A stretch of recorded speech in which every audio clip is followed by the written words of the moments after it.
Chrome Yellow by Aldous Huxley. Chapter 1. Along this particular stretch of line no express had ever passed. All the trains, the few that there were, stopped at all the stations. Denis knew the names of those stations by heart: Bowl, Tritton, Spavin Delaware, Knipswich for Timpany, West Bowlby, and, finally, Camlet on the Water. Camlet was where he always got out, leaving the train to creep indolently onward, goodness only knew whither, into the green heart of England. They were snorting out of West Bowlby now. It was the next station, thank heaven. Denis took his chattels off the rack and piled them neatly in the corner opposite his own. A futile proceeding, but one must have something to do.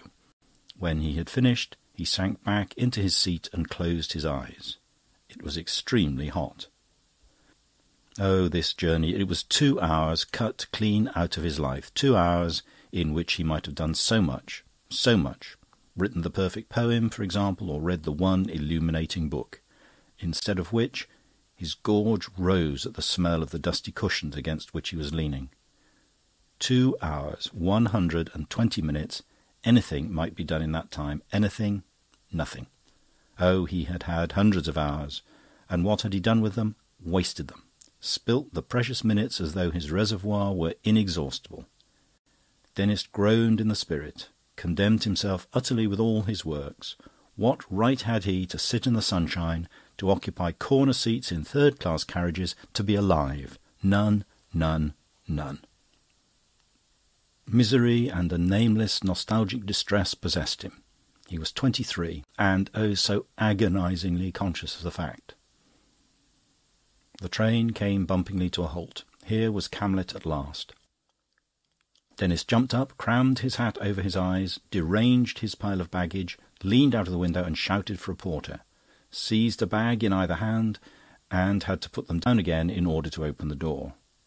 When at last he had safely bundled himself and his baggage onto the platform, he ran up the train toward the van. A bicycle, he said breathlessly to the guard. He felt himself a man of action. The guard paid no attention, but continued methodically to hand out, one by one, the packages labelled to Camlet. A bicycle, Denis repeated. A green machine, cross-framed, name of Stone, Stone. "All in good time, sir," said the guard soothingly. He was a large, stately man with a naval beard. One pictured him at home, drinking tea, surrounded by a numerous family. It was in that tone that he must have spoken to his children when they were tiresome. "All in good time, sir." Denis's man of action collapsed, punctured. He left his luggage to be called for later and pushed off on his bicycle. He always took his bicycle when he went into the country. It was part of the theory of exercise. One day one would get up at 6 o'clock and pedal away to Kenilworth or Stratford-on-Avon, anywhere, and within a radius of 20 miles there were always Norman churches and Tudor mansions to be seen in the course of an afternoon's excursion. Somehow they never did get seen, but all the same it was nice to feel that the bicycle was there and that one fine morning one really might get up at 6. Once at the top of the long hill which led up from Camlet Station, he felt his spirits mounting. The world, he found, was good. The far-away blue hills, the harvests whitening on the slopes of the ridge along which his road led him, the treeless skylines that changed as he moved, yes, they were all good. He was overcome by the beauty of those deeply embayed combes scooped in the flanks of the ridge beneath him. Curves, curves. He repeated the word slowly, trying as he did to find some term in which to give expression to his appreciation. Curves. No, that was inadequate. He made a gesture with his hand as though to scoop the achieved expression out of the air, and almost fell off his bicycle. What was the word to describe the curves of those little valleys? They were as fine as the lines of a human body. They were informed with the subtlety of art. Galbe. That was a good word, but it was French. Le galbe est vase de ses anges. Had one ever read a French novel in which that phrase didn't occur? Some day he would compile a dictionary for the use of novelists.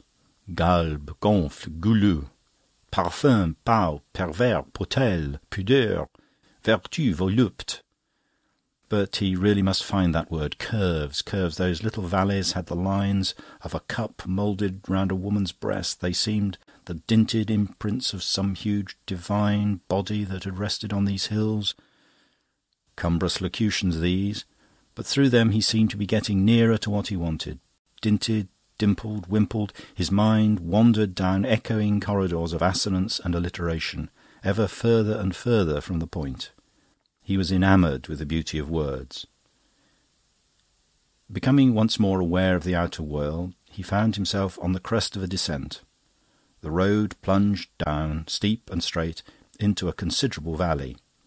There, on the opposite slope, a little higher up the valley, stood Crome, his destination. He put on his brakes. This view of Crome was pleasant to linger over. The façade, with its 3 projecting towers, rose precipitously from among the dark trees of the garden. The house basked in full sunlight. The old brick rosily glowed. How ripe and rich it was! How superbly mellow, and at the same time, how austere! The hill was becoming steeper and steeper. He was gaining speed in spite of his brakes. He loosed his grip of the levers and, in a moment, was rushing headlong down. 5 minutes later, he was passing through the gate of the great courtyard. The front door stood hospitably open. He left his bicycle leaning against the wall and walked in. He would take them by surprise. End of chapter. Chapter 2. He took nobody by surprise. There was nobody to take. All was quiet. Denis wandered from room to empty room, looking with pleasure at the familiar pictures and furniture, at all the little untidy signs of life that lay scattered here and there. He was rather glad that they were all out. It was amusing to wander through the house as though one were exploring a dead, deserted Pompeii. What sort of life would the excavator reconstruct from these remains? How would he people these empty chambers? There was the long gallery with its rows of respectable and, though of course one couldn't publicly admit it, rather boring Italian primitives, its Chinese sculptures, its unobtrusive, dateless furniture. There was the panelled drawing-room, where the huge chintz-covered armchairs stood, oases of comfort among the austere, flesh-mortifying antiques. There was the morning-room with its pale lemon walls, its painted Venetian chairs and rococo tables, its mirrors, its modern pictures. There was the library, cool, spacious and dark, book-lined from floor to ceiling, rich in portentous folios. There was the dining-room, solidly, port-winily English, with its great mahogany table, its 18th-century chairs and sideboard, its 18th-century pictures, family portraits, meticulous animal paintings. What could one reconstruct from such data? There was much of Henry Wimbush in the long gallery and the library, something of Anne, perhaps, in the morning-room. That was all. Among the accumulations of 10 generations, the living had left but few traces. Lying on the table in the morning-room, he saw his own book of poems. What tact! He picked it up and opened it. It was what the reviewers call a slim volume. He read at hazard. But silence and the topless dark vault in the lights of Luna Park, and Blackpool from the nightly gloom hollows a bright tumultuous tomb. He put it down again, shook his head and sighed. What genius I had then, he reflected, echoing the aged Swift. It was nearly 6 months since the book had been published. He was glad to think he would never write anything of the same sort again. Who could have been reading it, he wondered. Anne, perhaps. He liked to think so. Perhaps, too, she had at last recognised herself in the hamadryad of the poplar sapling, the slim hamadryad whose movements were like the swaying of a young tree in the wind. The Woman Who Was a Tree was what he had called the poem. He had given her the book when it came out, hoping that the poem would tell her what he hadn't dared to say. She had never referred to it. He shut his eyes and saw a vision of her in a red velvet cloak, swaying into the little restaurant where they sometimes dined together in London. 3/4 of an hour late, and he was at his table, haggard with anxiety, irritation, hunger. Oh, she was damnable. It occurred to him that perhaps his hostess might be in her boudoir. It was a possibility. He would go and see. Mrs. Wimbush's boudoir was in the central tower on the garden front, a little staircase corkscrewed up to it from the hall. Denis mounted, tapped at the door. "Come in." Ah, she was there. He had rather hoped she wouldn't be. He opened the door. Priscilla Wimbush was lying on the sofa. A blotting pad rested on her knees, and she was thoughtfully sucking the end of a silver pencil. "Hullo," she said, looking up. "I'd forgotten you were coming." "Well, here I am, I'm afraid," said Denis deprecatingly. "I'm awfully sorry." Mrs. Wimbush laughed. Her voice, her laughter were deep and masculine. Everything about her was manly. She had a large, square, middle-aged face with a massive, projecting nose and little greenish eyes, the whole surmounted by a lofty and elaborate coiffure of a curiously improbable shade of orange. Looking at her, Denis always thought of Wilkie Bard as the cantatrice. "That's why I'm going to sing in opera, sing in opera, sing in opera." Today she was wearing a purple silk dress with a high collar and a row of pearls. The costume, so richly dowagerous, so suggestive of the royal family, made her look more than ever like something on the halls. "What have you been doing all this time?" she asked.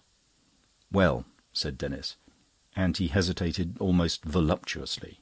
He had a tremendously amusing account of London and its doings all ripe and ready in his mind. It would be a pleasure to give it utterance. "To begin with," he said. But he was too late. Mrs. Wimbush's question had been what the grammarians call rhetorical. It asked for no answer. It was a little conversational flourish, a gambit in the polite game. "You find me busy at my horoscopes," she said, without even being aware that she had interrupted him. A little pained, Denis decided to reserve his story for more receptive ears. He contented himself, by way of revenge, with saying, "Oh," rather icily. "Did I tell you how I won 400 on the Grand National this year?" "Yes," he replied, still frigid and monosyllabic. She must have told him at least 6 times. "Wonderful, isn't it? Everything is in the stars. In the old days, before I had the stars to help me, I used to lose thousands. Now," she paused an instant, "well, look at that 400 on the Grand National. That's the stars." Denis would have liked to hear more about the old days, but he was too discreet and, still more, too shy to ask. There had been something of a bust-up, that was all he knew. Old Priscilla, not so old then, of course, and sprightlier, had lost a great deal of money, dropped it in handfuls and hatfuls on every racecourse in the country. She had gambled, too.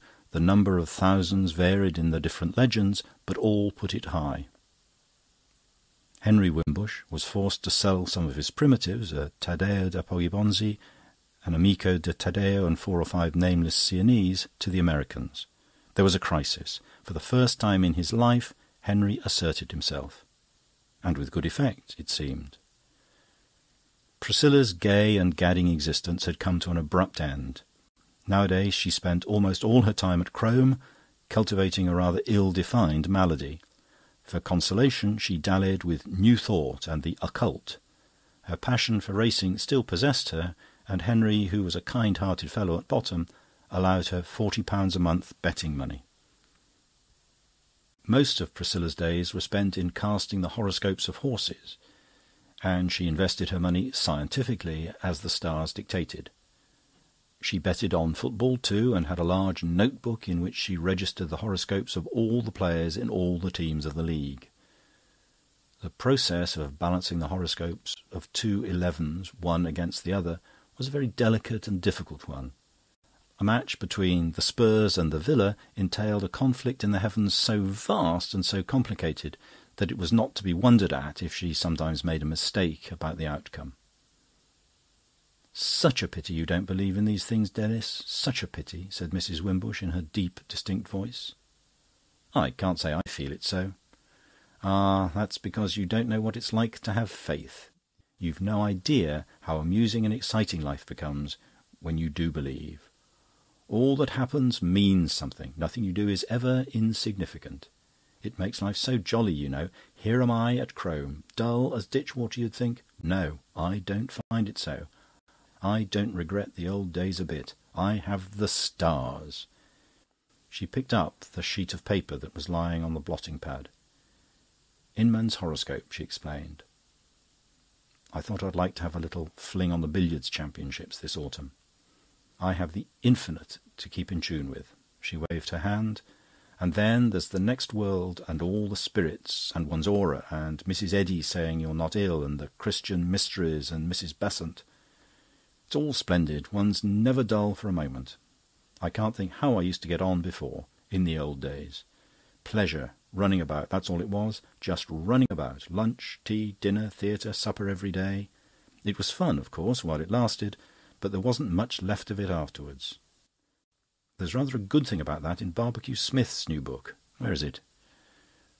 She sat up and reached for a book that was lying on the little table by the head of the sofa. "Do you know him, by the way?" she asked. "Who?" "Mr. Barbecue Smith." Denis knew of him vaguely. Barbecue Smith was a name in the Sunday papers. He wrote about the conduct of life. He might even be the author of What a Young Girl Ought to Know. "No, not personally," he said. "I've invited him for next weekend." She turned over the pages of the book. "Here's the passage I was thinking of. I marked it. I always mark things I like."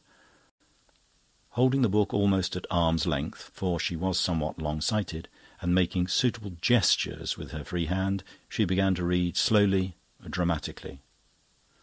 "What are £1,000 fur coats? What are 250,000 incomes?" She looked up from the page with a histrionic movement of the head. Her orange coiffure nodded portentously. Denis looked at it, fascinated.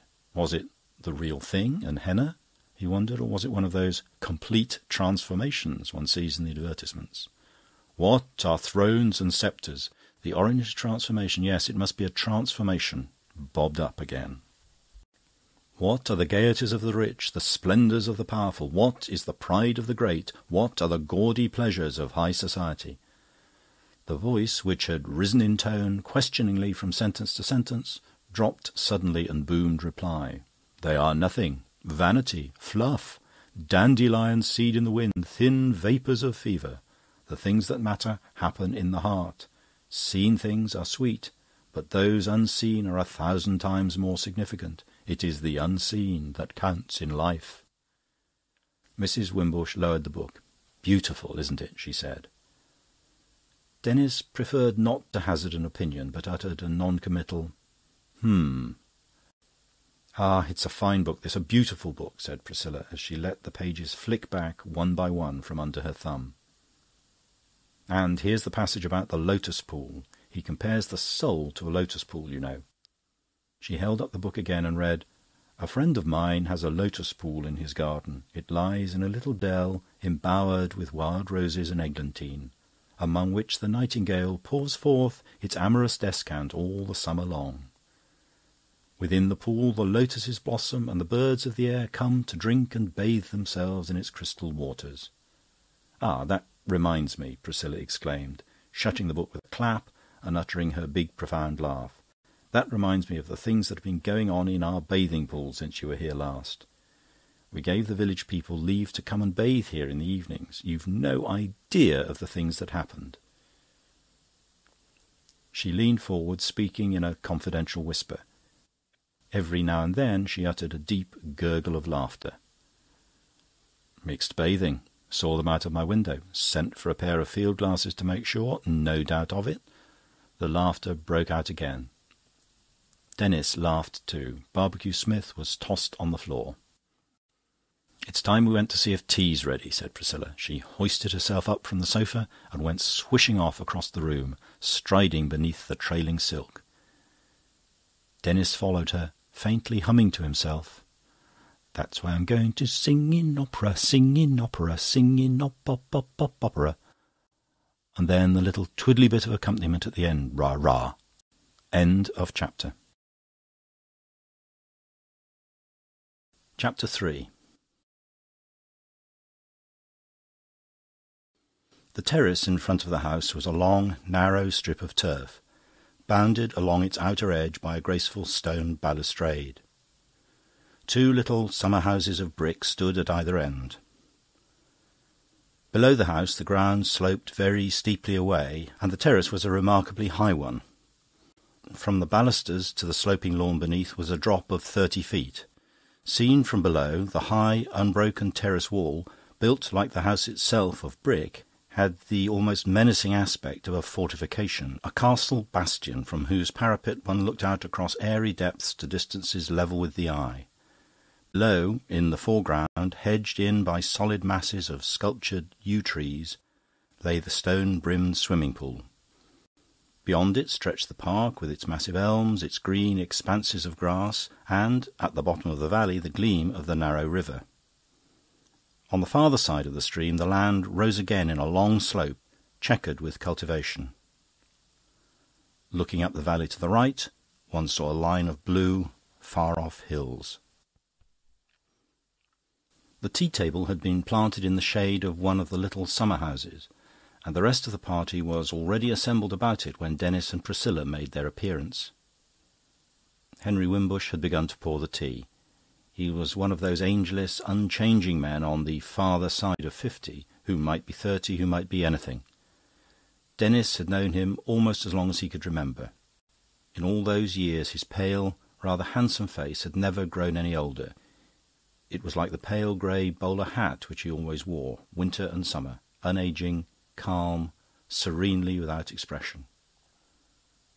Next to him, but separated from him and from the rest of the world by the almost impenetrable barriers of her deafness, sat Jenny Mullion. She was perhaps 30, had a tilted nose and a pink and white complexion, and wore her brown hair plaited and coiled in 2 lateral buns over her ears. In the secret tower of her deafness she sat apart, looking down at the world through sharply piercing eyes. What did she think of men and women and things? That was something that Denis had never been able to discover. In her enigmatic remoteness, Jenny was a little disquieting. Even now some interior joke seemed to be amusing her, for she was smiling to herself, and her brown eyes were like very bright round marbles. On his other side, the serious, moon-like innocence of Mary Bracegirdle's face shone pink and childish. She was nearly 23, but one wouldn't have guessed it. Her short hair, clipped like a page's, hung in a bell of elastic gold about her cheeks. She had large blue china eyes, whose expression was one of ingenuous and often puzzled earnestness. Next to Mary, a small, gaunt man was sitting, rigid and erect in his chair. In appearance, Mr. Scogan was like one of those extinct bird lizards of the tertiary.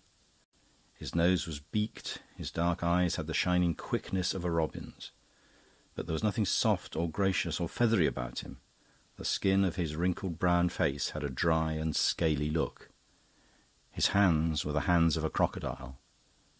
His movements were marked by the lizard's disconcertingly abrupt clockwork speed. His speech was thin, fluty, and dry. Henry Wimbush, schoolfellow and exact contemporary, Mr. Scogan looked far older and, at the same time, far more youthfully alive than did that gentle aristocrat with the face like a grey bowler. Mr. Scogan might look like an extinct saurian, but Gombauld was altogether and essentially human. In the old-fashioned natural histories of the 30s, he might have figured in a steel engraving as a type of Homo sapiens, an honour which at that time commonly fell to Lord Byron. Indeed, with more hair and less collar, Gombauld would have been completely Byronic. More than Byronic, even, for Gombauld was of Provençal descent, a black-haired young corsair of 30, with flashing teeth and luminous large eyes. Denis looked at him enviously. He was jealous of his talent. If only he wrote verse as well as Gombauld painted pictures.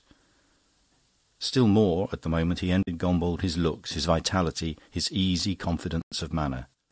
Was it surprising that Anne should like him? Like him?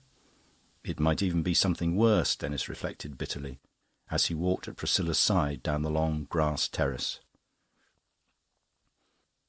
Between Gombauld and Mr. Scogan, a very much lowered deck-chair presented its back to the new arrivals as they advanced towards the tea-table. Gombauld was leaning over it. His face moved vivaciously. He smiled, he laughed, he made quick gestures with his hands. From the depths of the chair came up a sound of soft, lazy laughter.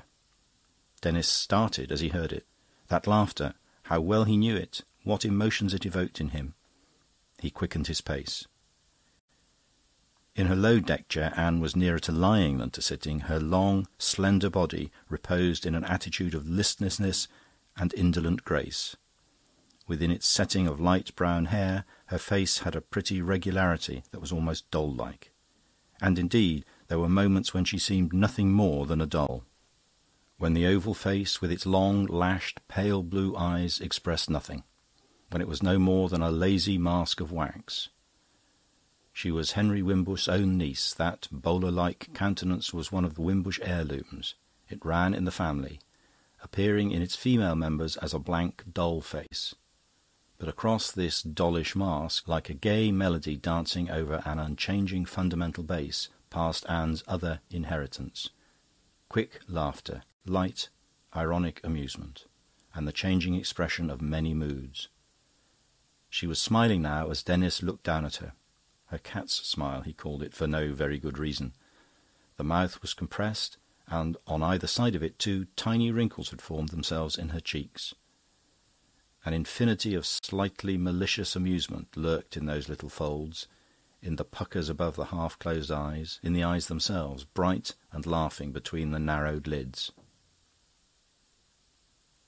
The preliminary greeting spoken, Denis found an empty chair between Gombauld and Jenny and sat down. "How are you, Jenny?" he shouted at her. Jenny nodded and smiled in mysterious silence, as though the subject of her health were a secret that could not be publicly divulged. "How's London been since I went away?" Anne inquired from the depth of her chair. The moment had come. The tremendously amusing narrative was waiting for utterance. "Well," said Denis, smiling happily, "to begin with..." "Has Priscilla told you of our great antiquarian find?" Henry Wimbush leaned forward. The most promising of buds was nipped. "To begin with," said Denis desperately, "there was the ballet. Last week," Mr. Wimbush went on softly and implacably, "we dug up 50 yards of oaken drain-pipes. Just tree trunks with a hole bored through the middle. Very interesting indeed. Whether they were laid down by the monks in the 15th century, or whether..." Denis listened gloomily. "Extraordinary," he said, when Mr. Wimbush had finished. "Quite extraordinary." He helped himself to another slice of cake. He didn't even want to tell his tale about London now. He was damped. For some time past, Mary's grave blue eyes had been fixed upon him. "What have you been writing lately?" she asked. It would be nice to have a little literary conversation. "Oh, verse and prose," said Denis. "Just verse and prose." "Prose?" Mr. Scogan pounced alarmingly on the word. "You've been writing prose?" "Yes." "Not a novel?" "Yes." "My poor Denis," exclaimed Mr. Scogan. "What about?" Denis felt rather uncomfortable. "Oh, about the usual things, you know." "Of course," Mr. Scogan groaned. "I'll describe the plot for you. Little Percy, the hero, was never good at games, but he was always clever. He passes through the usual public school and the usual university, and comes to London, where he lives among the artists. He is bowed down with melancholy thought. He carries the whole weight of the universe upon his shoulders. He writes a novel of dazzling brilliance. He dabbles delicately in amour and disappears, at the end of the book, into the luminous future." Denis blushed scarlet. Mr. Scogan had described the plan of his novel with an accuracy that was appalling. He made an effort to laugh. "You're entirely wrong," he said. "My novel is not in the least like that." It was a heroic lie. Luckily, he reflected, only 2 chapters were written. He would tear them up that very evening when he unpacked. Mr. Scogan paid no attention to his denial, but went on. "Why will you young men continue to write about things that are so entirely uninteresting as the mentality of adolescents and artists? Professional anthropologists might find it interesting to turn sometimes from the beliefs of the blackfellow to the philosophical preoccupations of the undergraduate, but you can't expect an ordinary adult man like myself to be much moved by the story of his spiritual troubles. After all, even in England, even in Germany and Russia, there are more adults than adolescents. As for the artist, he is preoccupied with problems that are so utterly unlike those of the ordinary adult man, problems of pure aesthetics which don't so much as present themselves to people like myself, that a description of his mental processes is as boring to the ordinary reader as a piece of pure mathematics. A serious book about artists regarded as artists is unreadable, and a book about artists regarded as lovers, husbands, dipsomaniacs, heroes and the like is really not worth writing again. Jean-Christophe is the stock artist of literature, just as Professor Radium of Comic Cuts is its stock man of science. "I'm sorry to hear I'm as uninteresting as all that," said Gombauld. "Not at all, my dear Gombauld," Mr. Scogan hastened to explain. "As a lover or a dipsomaniac, I've no doubt of you being a most fascinating specimen. But as a combiner of forms, you must honestly admit it, you're a bore." "I entirely disagree with you," exclaimed Mary. She was somehow always out of breath when she talked, and her speech was punctuated by little gasps. "I've known a great many artists, and I've always found their mentality very interesting, especially in Paris. Schuplitsky, for example. I saw a great deal of Schuplitsky in Paris this spring." "Ah, but then you're an exception, Mary, you're an exception," said Mr. Scogan. "You are a femme supérieure." A flush of pleasure turned Mary's face into a harvest moon. End of chapter. Chapter 4. Denis woke up next morning to find the sun shining, the sky serene. He decided to wear white flannel trousers and a black jacket with a silk shirt and his new peach-coloured tie. And what shoes? White was the obvious choice, but there was something rather pleasing about the notion of black patent leather. He lay in bed for several minutes considering the problem. Before he went down, patent leather was his final choice. He looked at himself critically in the glass. His hair might have been more golden, he reflected. As it was, its yellowness had the hint of a greenish tinge in it. But his forehead was good. His forehead made up in height what his chin lacked in prominence. His nose might have been longer, but it would pass. His eyes might have been blue and not green. But his coat was very well cut and, discreetly padded, made him seem robuster than he actually was. His legs, in their white casing, were long and elegant. Satisfied, he descended the stairs. Most of the party had already finished their breakfast. He found himself alone with Jenny. "I hope you slept well," he said. "Yes, isn't it lovely?" Jenny replied, giving 2 rapid little nods. "But we had such awful thunderstorms last week." Parallel straight lines, Denis reflected, meet only at infinity. He might talk for ever of care, charmer, sleep, and she of meteorology, till the end of time. Did one ever establish contact with anyone? We are all parallel straight lines. Jenny was only a little more parallel than most. "They are very alarming, these thunderstorms," he said, helping himself to porridge. "Don't you think so? Or are you above being frightened?" "No, I always go to bed in a storm. One is so much safer lying down." "Why?" "Because," said Jenny, making a descriptive gesture, "because lightning goes downwards and not flatways. When you're lying down, you're out of the current." "That's very ingenious." "It's true." There was a silence. Denis finished his porridge and helped himself to bacon. For lack of anything better to say, and because Mr. Scogan's absurd phrase was for some reason running in his head, he turned to Jenny and asked, "Do you consider yourself a femme supérieure?" He had to repeat the question several times before Jenny got the hang of it. "No," she said rather indignantly, when at last she heard what Denis was saying. "Certainly not. Has anyone been suggesting that I am?" "No," said Denis. "Mr. Scogan told Mary she was one." "Did he?" Jenny lowered her voice.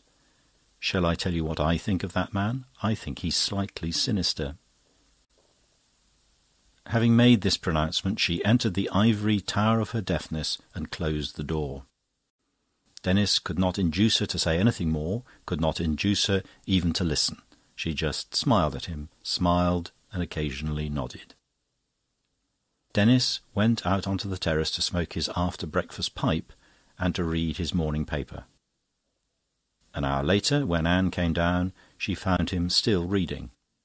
By this time he had got to the court circular and the forthcoming weddings. He got up to meet her as she approached, a hamadryad in white muslin, across the grass. "Why, Denis," she exclaimed, "you look perfectly sweet in your white trousers." Denis was dreadfully taken aback. There was no possible retort. "You speak as though I were a child in a new frock," he said, with a show of irritation. "But that's how I feel about you, Denis dear." "Then you oughtn't to." "But I can't help it. I'm so much older than you." "I like that," he said. 4 years older. "And if you do look perfectly sweet in your white trousers, why shouldn't I say so? And why did you put them on if you didn't think you were going to look sweet in them?" "Let's go into the garden," said Denis. He was put out. The conversation had taken such a preposterous and unexpected turn. He had planned a very different opening, in which he was to lead off with, "You look adorable this morning," or something of the kind. And she was to answer, "Do I?" And then there was to be a pregnant silence. And now she had got in first with the trousers. It was provoking. His pride was hurt. That part of the garden that sloped down from the foot of the terrace to the pool had a beauty which did not depend on colour so much as on forms. It was as beautiful by moonlight as in the sun. The silver of water, the dark shapes of yew and ilex trees remained at all hours and seasons the dominant features of the scene. It was a landscape in black and white. For colour there was the flower garden. It lay to one side of the pool, separated from it by a huge Babylonian wall of yews. You passed through a tunnel in the hedge, you opened a wicket in a wall, and you found yourself, startlingly and suddenly, in the world of colour. The July borders blazed and flared under the sun. Within its high brick walls the garden was like a great tank of warmth and perfume and colour. Denis held open the little iron gate for his companion. "It's like passing from a cloister into an oriental palace," he said, and took a deep breath of the warm, flower-scented air. "In fragrant volleys they let fly..." How does it go? "Well shot, ye firemen, oh how sweet and round your equal fires do meet, whose shrill report no ear can tell, but echoes to the eye and smell." "You have a bad habit of quoting," said Anne. "As I never know the context or author, I find it humiliating." Denis apologised. "It's the fault of one's education. Things somehow seem more real and vivid when one can apply somebody else's ready-made phrase about them. And then there are lots of lovely names and words, monophysite, iamblichus, pomponazzi. You bring them out triumphantly and feel you've clinched the argument with the mere magical sound of them. That's what comes of the higher education." "You may regret your education," said Anne. "I'm ashamed of my lack of it. Look at those sunflowers. Aren't they magnificent? Dark faces and golden crowns. They're the kings of Ethiopia. And I like the way the tits cling to the flowers and pick out the seeds, while the other loutish birds, grubbing dirtily for their food, look up in envy from the ground." "Do they look up in envy?" "That's the literary touch, I'm afraid. Education again. It always comes back to that." He was silent. Anne had sat down on a bench that stood in the shade of an old apple tree. "I'm listening," she said. He did not sit down, but walked backwards and forwards in front of the bench, gesticulating a little as he talked. "Books," he said, "books. One reads so many, and one sees so few people and so little of the world. Great thick books about the universe and the mind and ethics. You've no idea how many there are. I must have read 20 or 30 tons of them in the last 5 years, 20 tons of ratiocination. Weighted with that, one's pushed out into the world." He went on walking up and down. His voice rose, fell, was silent a moment, and then talked on.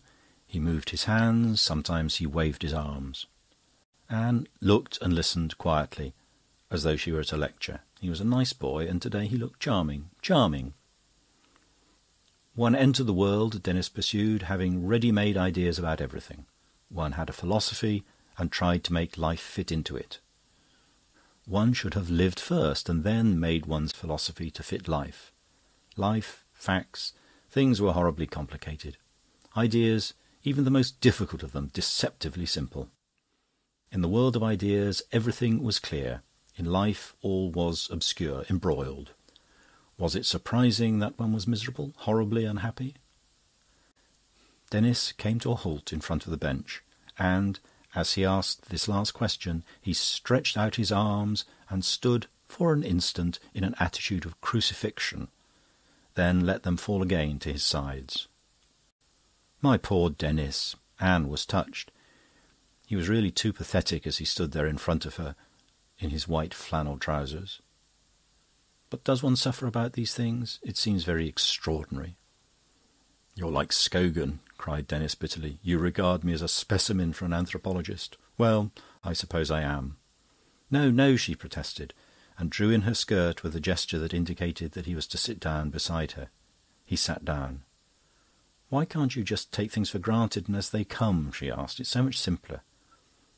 "Of course it is," said Denis, "but it's a lesson to be learnt gradually. There are 20 tons of ratiocination to be got rid of first."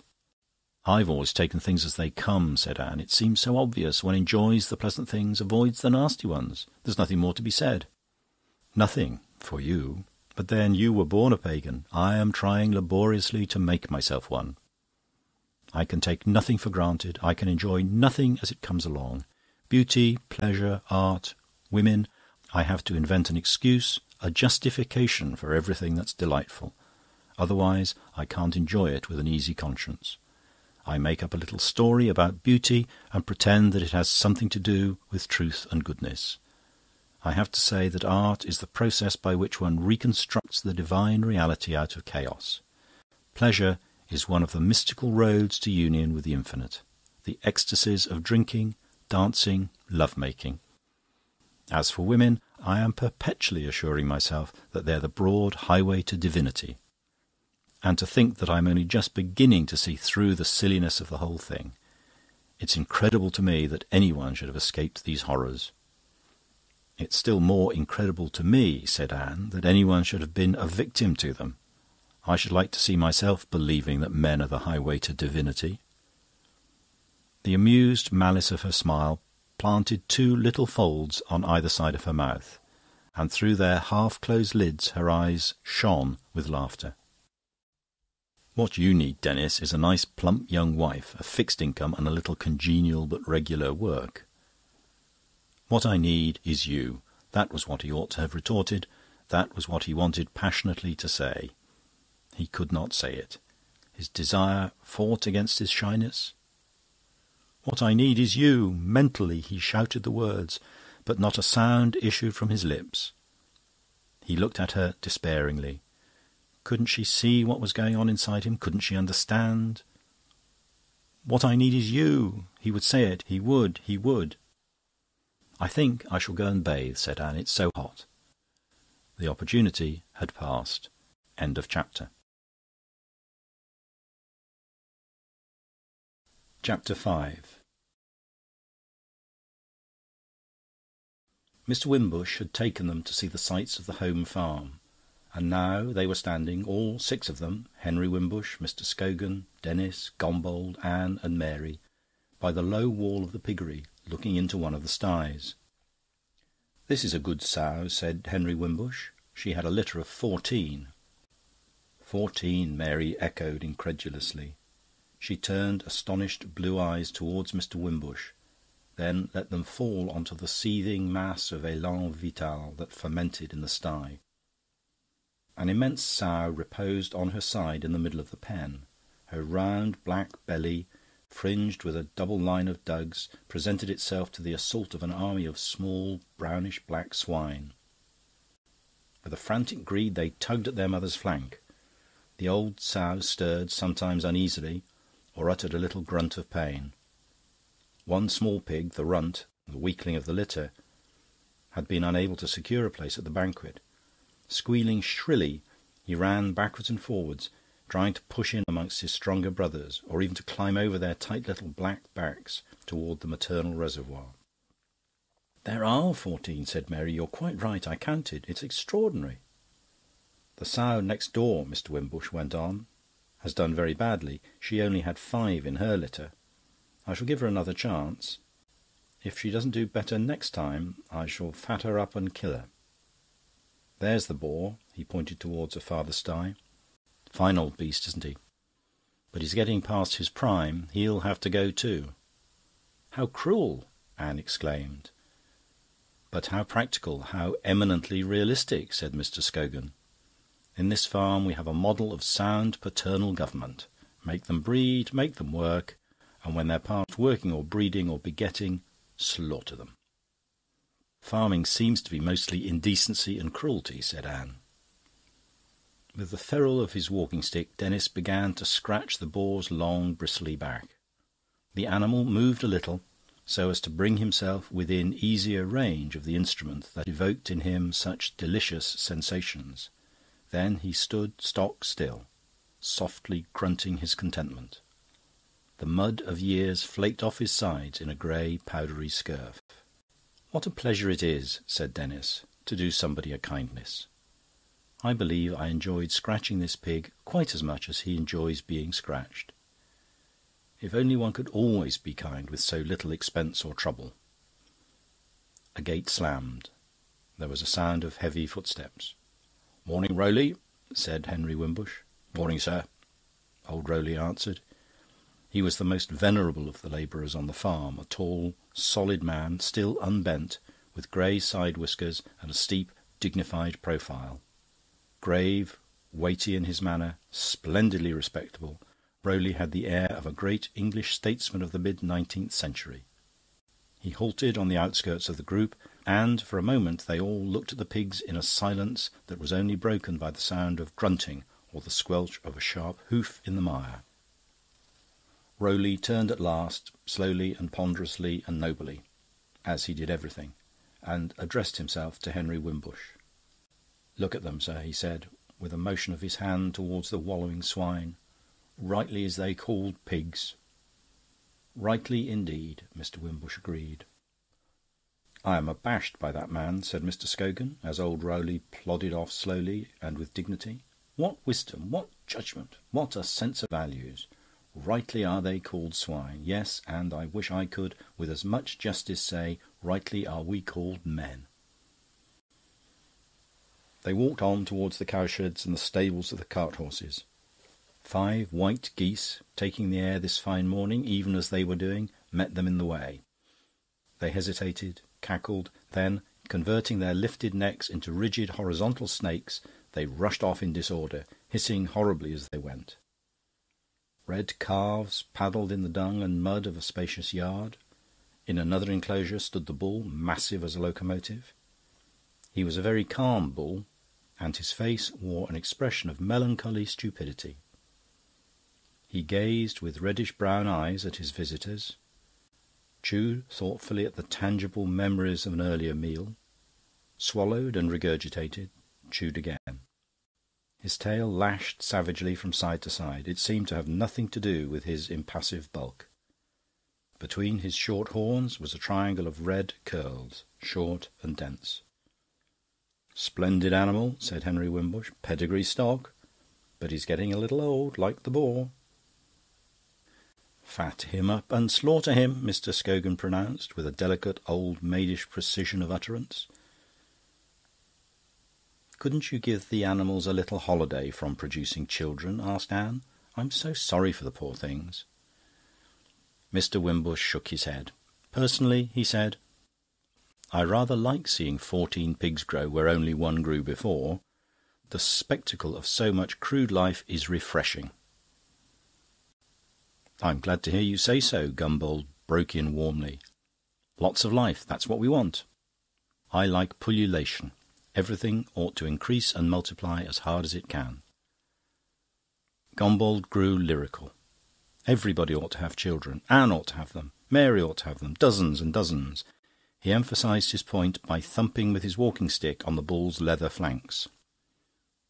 Mr. Scogan ought to pass on his intelligence to little Scogans and Denis to little Denises. The bull turned his head to see what was happening, regarded the drumming stick for several seconds, then turned back again, satisfied, it seemed, that nothing was happening. Sterility was odious, unnatural, a sin against life. Life, life, and still more life. The ribs of the placid bull resounded. Standing with his back against the farmyard pump, a little apart, Denis examined the group. Gombauld, passionate and vivacious, was its centre. The others stood around, listening. Henry Wimbush, calm and polite beneath his grey bowler. Mary, with parted lips and eyes that shone with the indignation of a convinced birth-controller. Anne looked on through half-shut eyes, smiling, and beside her stood Mr. Scogan, bolt upright in an attitude of metallic rigidity that contrasted strangely with that fluid grace of hers, which even in stillness suggested a soft movement. Gombauld ceased talking, and Mary, flushed and outraged, opened her mouth to refute him. But she was too slow. Before she could utter a word, Mr. Scogan's fluty voice had pronounced the opening phrases of a discourse. There was no hope of getting so much as a word in edgeways. Mary had perforce to resign herself.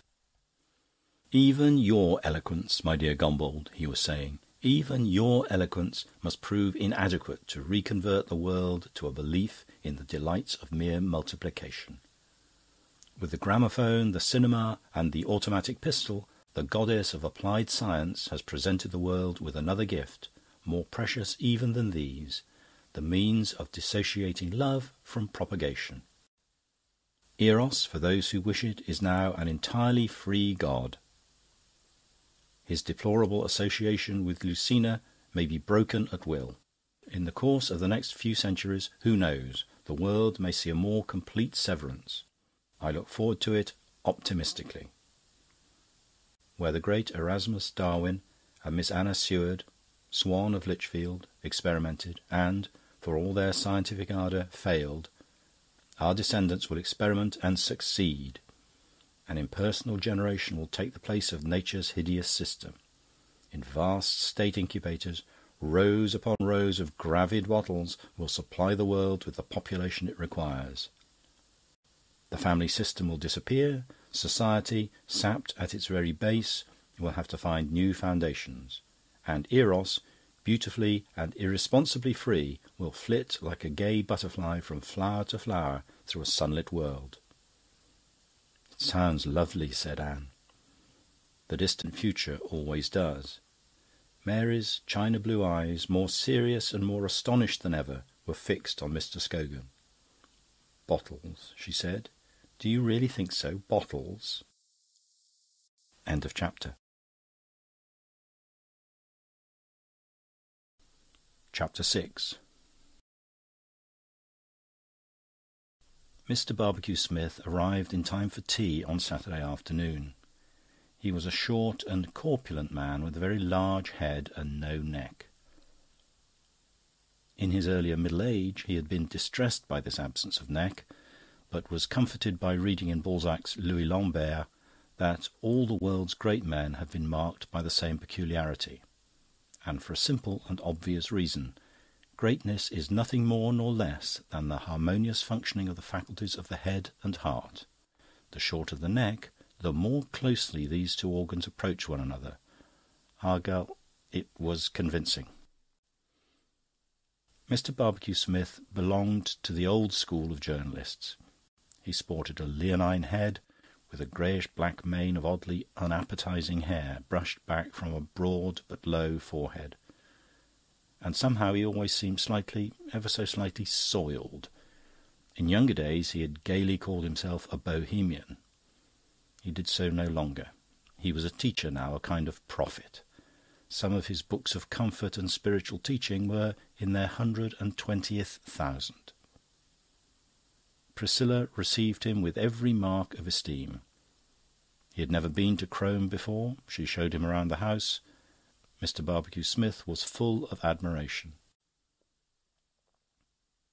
So quaint, so old world, he kept repeating. He had a rich, rather unctuous voice.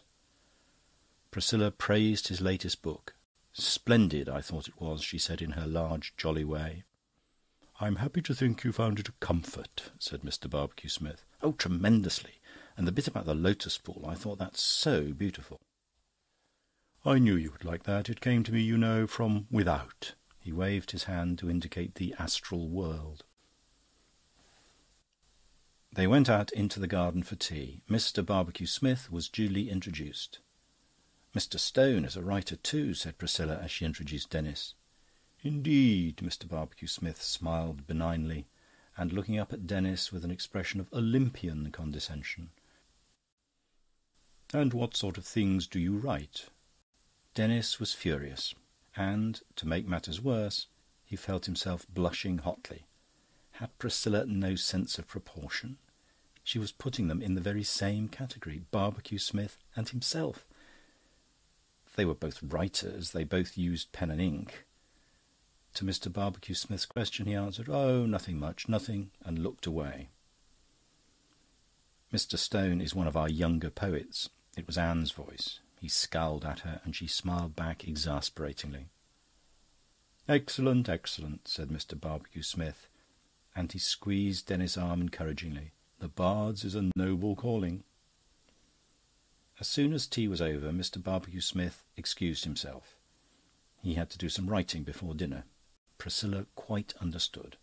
The prophet retired to his chamber. Mr. Barbecue-Smith came down to the drawing-room at 7:50. He was in a good humour, and, as he descended the stairs, he smiled to himself and rubbed his large white hands together. In the drawing-room, someone was playing softly and ramblingly on the piano. He wondered who it could be. One of the young ladies, perhaps. But no, it was only Denis, who got up hurriedly and with some embarrassment as he came into the room.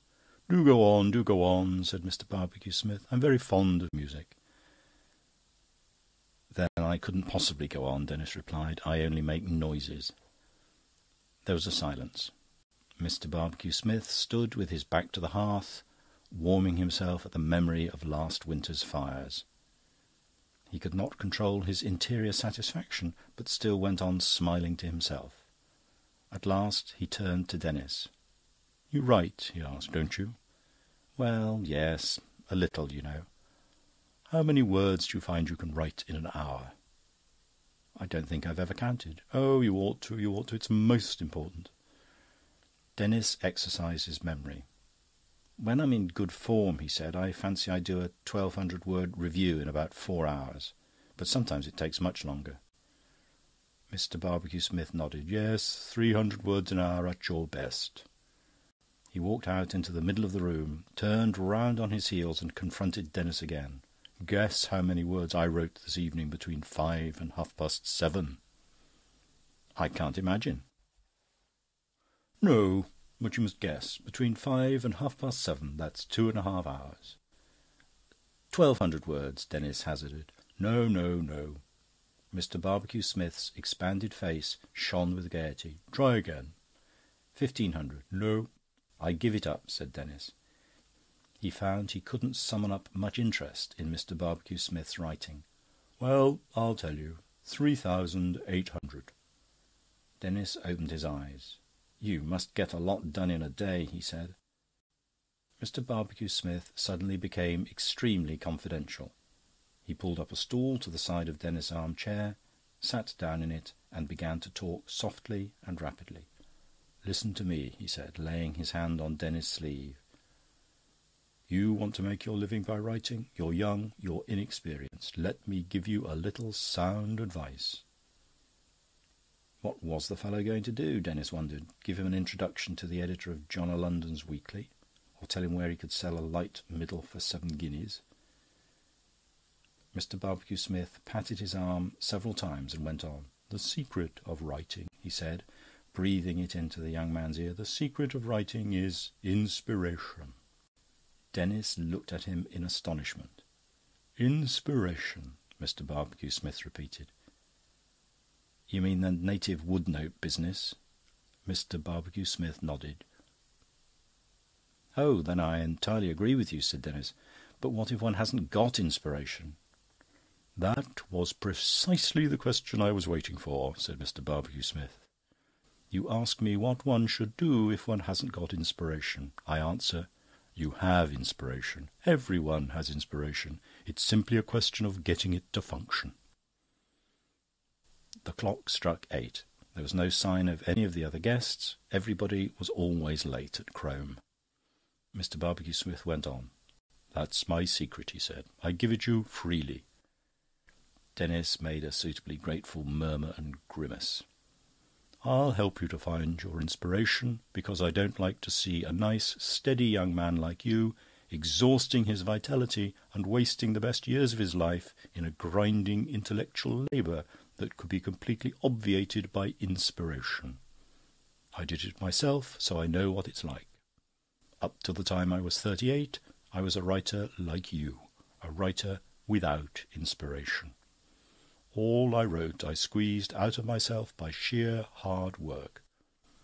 Why, in those days I was never able to do more than 650 words an hour, and what's more, I often didn't sell what I wrote," he sighed.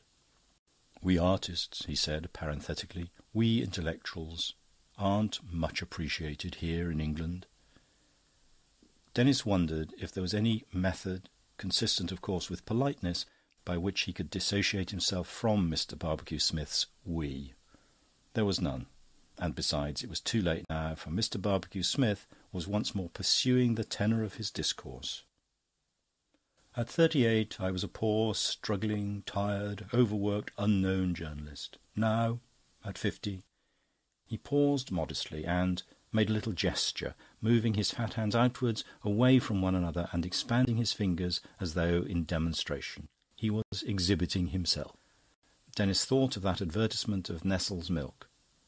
The two cats on the wall under the moon, one black and thin, the other white, sleek and fat. Before inspiration and after. "Inspiration has made the difference," said Mr. Barbecue-Smith solemnly. "It came quite suddenly, like a gentle dew from heaven."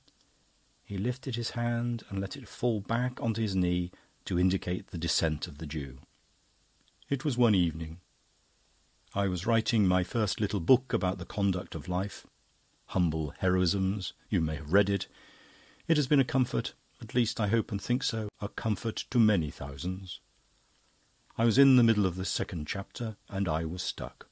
I sat biting the end of my pen and looking at the electric light which hung above my table, a little above and in front of me." He indicated the position of the lamp with elaborate care. "Have you ever looked at a bright light intently for a long time?" he asked, turning to Denis. Denis didn't think he had. "You can hypnotise yourself that way," Mr. Barbecue-Smith went on. The gong sounded in a terrific crescendo from the hall. Still no sign of the others. Denis was horribly hungry. "That's what happened to me," said Mr. Barbecue-Smith. "I was hypnotised. I lost consciousness like that." He snapped his fingers. "When I came to, I found that it was past midnight, and I had written 4,000 words. 4,000, he repeated, opening his mouth very wide on the ow of thousand. Inspiration had come to me." "What a very extraordinary thing," said Denis. "I was afraid of it at first. It didn't seem to me natural. I didn't feel, somehow, that it was quite right, quite fair, I might almost say, to produce a literary composition unconsciously. Besides, I was afraid I might have written nonsense." "And had you written nonsense?" Denis asked. "Certainly not," Mr. Barbecue-Smith replied, with a trace of annoyance. "Certainly not. It was admirable. Just a few spelling mistakes and slips, such as there generally are in automatic writing. But the style, the thought, all the essentials were admirable. After that, inspiration came to me regularly. I wrote the whole of Humble Heroisms like that. It was a great success, and so has everything been that I have written since." He leaned forward and jabbed at Denis with his finger. "That's my secret," he said. "And that's how you could write too, if you tried, without effort, fluently, well." "But how?" asked Denis, trying not to show how deeply he had been insulted by that final "well." by cultivating your inspiration, by getting into touch with your subconscious. Have you ever read my little book, Pipelines to the Infinite? Denis had to confess that was precisely one of the few, perhaps the only one, of Mr. Barbecue Smith's works he had not read. Never mind, said Mr. Barbecue Smith. It's just a little book about the connection of the subconscious with the infinite. Get into touch with the subconscious, and you're in touch with the universe. Inspiration, in fact. You follow me? Perfectly, said Denis.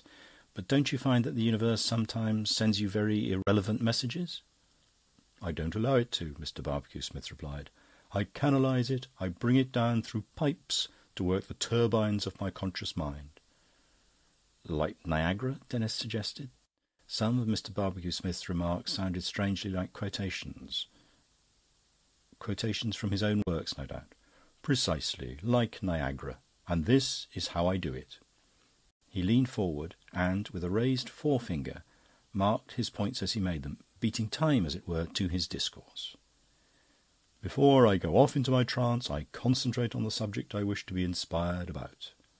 Let us say I am writing about the humble heroisms.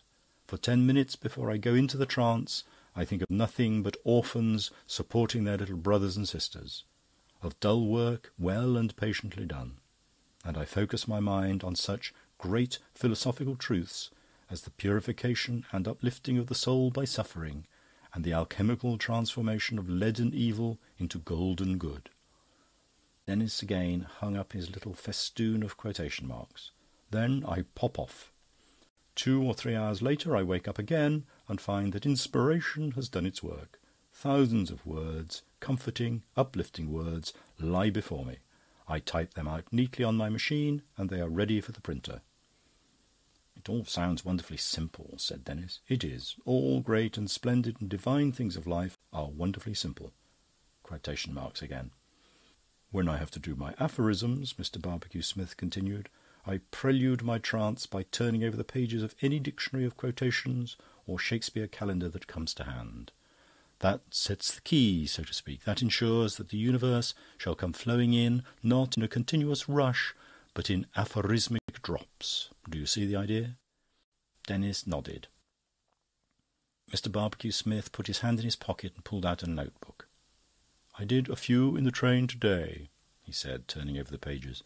Just dropped off into a trance in the corner of my carriage. I find the train very conducive to good work. Here they are. He cleared his throat and... The mountain road may be steep, but the air is pure up there, and it is from the summit that one gets the view. The things that really matter happen in the heart. It was curious, Denis reflected, the way the infinite sometimes repeated itself. Seeing is believing, yes, but believing is also seeing. If I believe in God, I see God, even in the things that seem to be evil. Mr. Barbecue Smith looked up from his notebook. That last one, he said, is particularly subtle and beautiful, don't you think?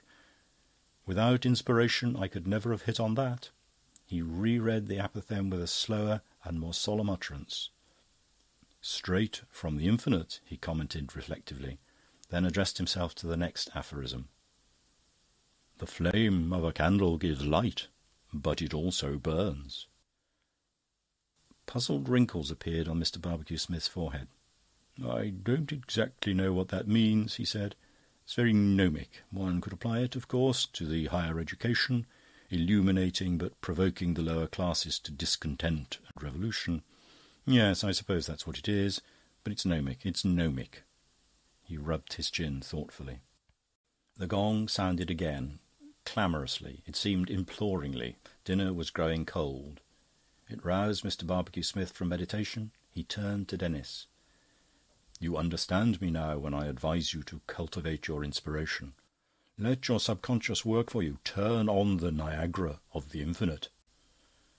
There was a sound of feet on the stairs. Mr. Barbecue Smith got up, laid his hand for an instant on Denis's shoulder and said, No more now. Another time. And remember, I rely absolutely on your discretion in this matter.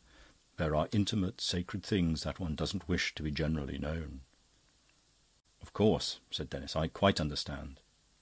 End of chapter. Chapter 7. At Crome all the beds were ancient hereditary pieces of furniture, huge beds like four-masted ships with furled sails of shining coloured stuff, beds carved and inlaid, beds painted and gilded, beds of walnut and oak, of rare exotic woods, beds of every date and fashion from the time of Sir Ferdinando, who built the house, to the time of his namesake in the late 18th century, the last of the family, but all of them grandiose, magnificent. The finest of all was now Anne's bed. Sir Julius, son to Sir Ferdinando, had had it made in Venice against his wife's first lying in. Early Seicento Venice had expended all its extravagant art in the making of it. The body of the bed was like a great square sarcophagus. Clustering roses were carved in high relief on its wooden panels, and luscious putty wallowed among the roses. On the black groundwork of the panels the carved reliefs were gilded and burnished, the golden roses twined in spirals up the four pillar-like posts, and cherubs seated at the top of each column supported a wooden canopy fretted with the same carved flowers. Anne was reading in bed. 2 candles stood on the little table beside her. In their rich light on her face, her bare arm and shoulder took on warm hues and a sort of peach-like quality of surface.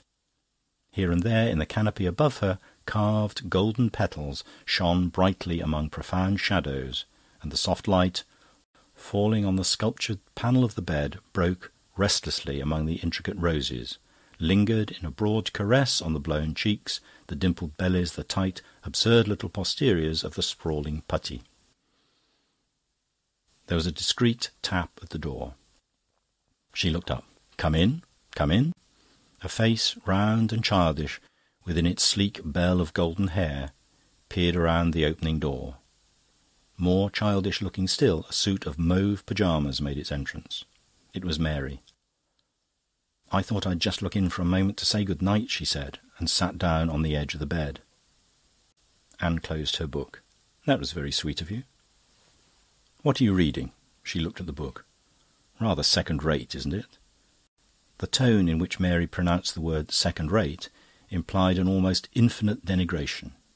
She was accustomed in London to associate only with first-rate people who liked first-rate things, and she knew that there were very, very few first-rate things in the world, and that those were mostly French. "Well, I'm afraid I like it," said Anne. There was nothing more to be said. The silence that followed was a rather uncomfortable one. Mary fiddled uneasily with the bottom button of her pyjama jacket. Leaning back on her mound of heaped-up pillows, Anne waited and wondered what was coming. "I'm so awfully afraid of repressions," said Mary at last, bursting suddenly and surprisingly into speech. She pronounced the words on the tail end of an expiring breath, and had to gasp for new air almost before the phrase was finished. "What's there to be depressed about?" "I said repressions, not depressions." "Oh, repressions, I see," said Anne. "But repressions of what?" Mary had to explain. "The natural instincts of sex," she began didactically. But Anne cut her short. Yes, perfectly. I understand. Repressions. Old maids and all the rest. But what about them?" "That's just it," said Mary. "I'm afraid of them. It's always dangerous to repress one's instincts. I'm beginning to detect in myself symptoms like the ones you read of in the books. I constantly dream that I'm falling down wells. And sometimes I even dream that I'm climbing up ladders. It's most disquieting. The symptoms are only too clear." "Are they? One may become a nymphomaniac if one's not careful. You've no idea how serious these repressions are if you don't get rid of them in time." "It sounds too awful," said Anne, "but I don't see that I can do anything to help you." "I thought I'd just like to talk it over with you." "Why, of course. I'm only too happy, Mary darling." Mary coughed and drew a deep breath. "I presume," she began sententiously, "I presume we may take for granted that an intelligent young woman of 23, who has lived in civilised society in the 20th century, has no prejudices." "Well, I confess I still have a few." "But not about repressions." "No, not many about repressions, that's true. Or rather, about getting rid of repressions. Exactly. "So much for our fundamental postulate," said Mary. Solemnity was expressed in every feature of her round young face, radiated from her large blue eyes. "We come next to the desirability of possessing experience. I hope we are agreed that knowledge is desirable and that ignorance is undesirable." Obedient as one of those complacent disciples from whom Socrates could get whatever answer he chose, Anne gave her assent to this proposition. "And we are equally agreed, I hope, that marriage is what it is." "It is." "Good," said Mary. "And repressions being what they are..." "Exactly." There would therefore seem to be only one conclusion. "But I knew that," Anne exclaimed, "before you began." "Yes, but now it's been proved," said Mary. "One must do things logically. The question is now..." "But where does the question come in? You've reached your only possible conclusion logically, which is more than I could have done. All that remains is to impart the information to someone you like, someone you really like rather a lot, someone you're in love with, if I may express myself so badly." "But that's just where the question comes in," Mary exclaimed. "I'm not in love with anybody." "Then, if I were you, I should wait till you are." "But I can't go on dreaming night after night that I'm falling down a well. It's too dangerous." "Well, if it really is too dangerous, then of course you must do something about it. You must find somebody else." "But who?" A thoughtful frown puckered Mary's brow. "It must be somebody intelligent, somebody with intellectual interests that I can share. And it must be somebody with a proper respect for women, somebody who's prepared to talk seriously about his work and his ideas and about my work and my ideas. It isn't, as you see, at all easy to find the right person." "Well," said Anne, "there are 3 unattached and intelligent men in the house at the present time. There's Mr. Scogan, to begin with, but perhaps he's rather too much of a genuine antique. And there are Gombauld and Denis.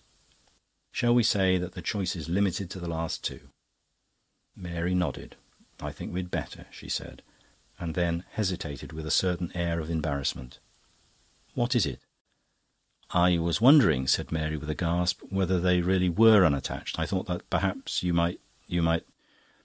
"It was very nice of you to think of me, Mary darling," said Anne, smiling the tight cat's smile.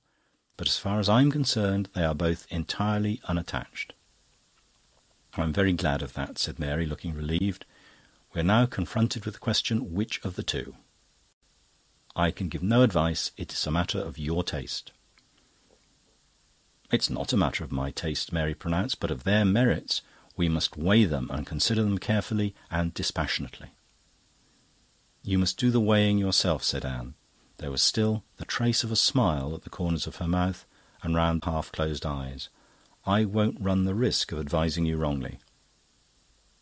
"Gombauld has more talent," Mary began, "but he is less civilised than Denis." Mary's pronunciation of civilised gave the word a special and additional significance. She uttered it meticulously, in the very front of her mouth, hissing delicately on the opening sibilant. So few people were civilised, and they, like the first-rate works of art, were mostly French. Civilisation is most important, don't you think? Anne held up her hand. "I won't advise," she said. "You must make the decision." "Gombauld's family," Mary went on reflectively, "comes from Marseille. Rather a dangerous heredity when one thinks of the Latin attitude towards women. But then I sometimes wonder whether Denis is altogether serious-minded, whether he isn't rather a dilettante. It's very difficult. What do you think?" "I'm not listening," said Anne. "I refuse to take any responsibility." Mary sighed. "Well," she said, "I think I'd better go to bed and think about it." "Carefully and dispassionately," said Anne. At the door Mary turned round. "Good night," she said, and wondered as she said the words why Anne was smiling in that curious way. It was probably nothing, she reflected. Anne often smiled for no apparent reason. It was probably just a habit. "I hope I shan't dream of falling down wells again tonight," she added. "Ladders are worse," said Anne. Mary nodded. "Yes, ladders are much graver." End of chapter. Chapter 8. Breakfast on Sunday morning was an hour later than on weekdays, and Priscilla, who usually made no public appearance before luncheon, honoured it with her presence. Dressed in black silk, with a ruby cross as well as her customary ring of pearls round her neck, she presided. An enormous Sunday paper concealed all but the extreme pinnacle of her coiffure from the outer world. "I see Surrey has won," she said, with her mouth full, "by 4 wickets. The sun is in Leo, that would account for it." "Splendid game, cricket," remarked Mr. Barbecue-Smith heartily to no one in particular. "So thoroughly English." Jenny, who was sitting next to him, woke up suddenly with a start. "What?" she said. "What?" "So English," repeated Mr. Barbecue-Smith. Jenny looked at him, surprised. "English? Of course I am."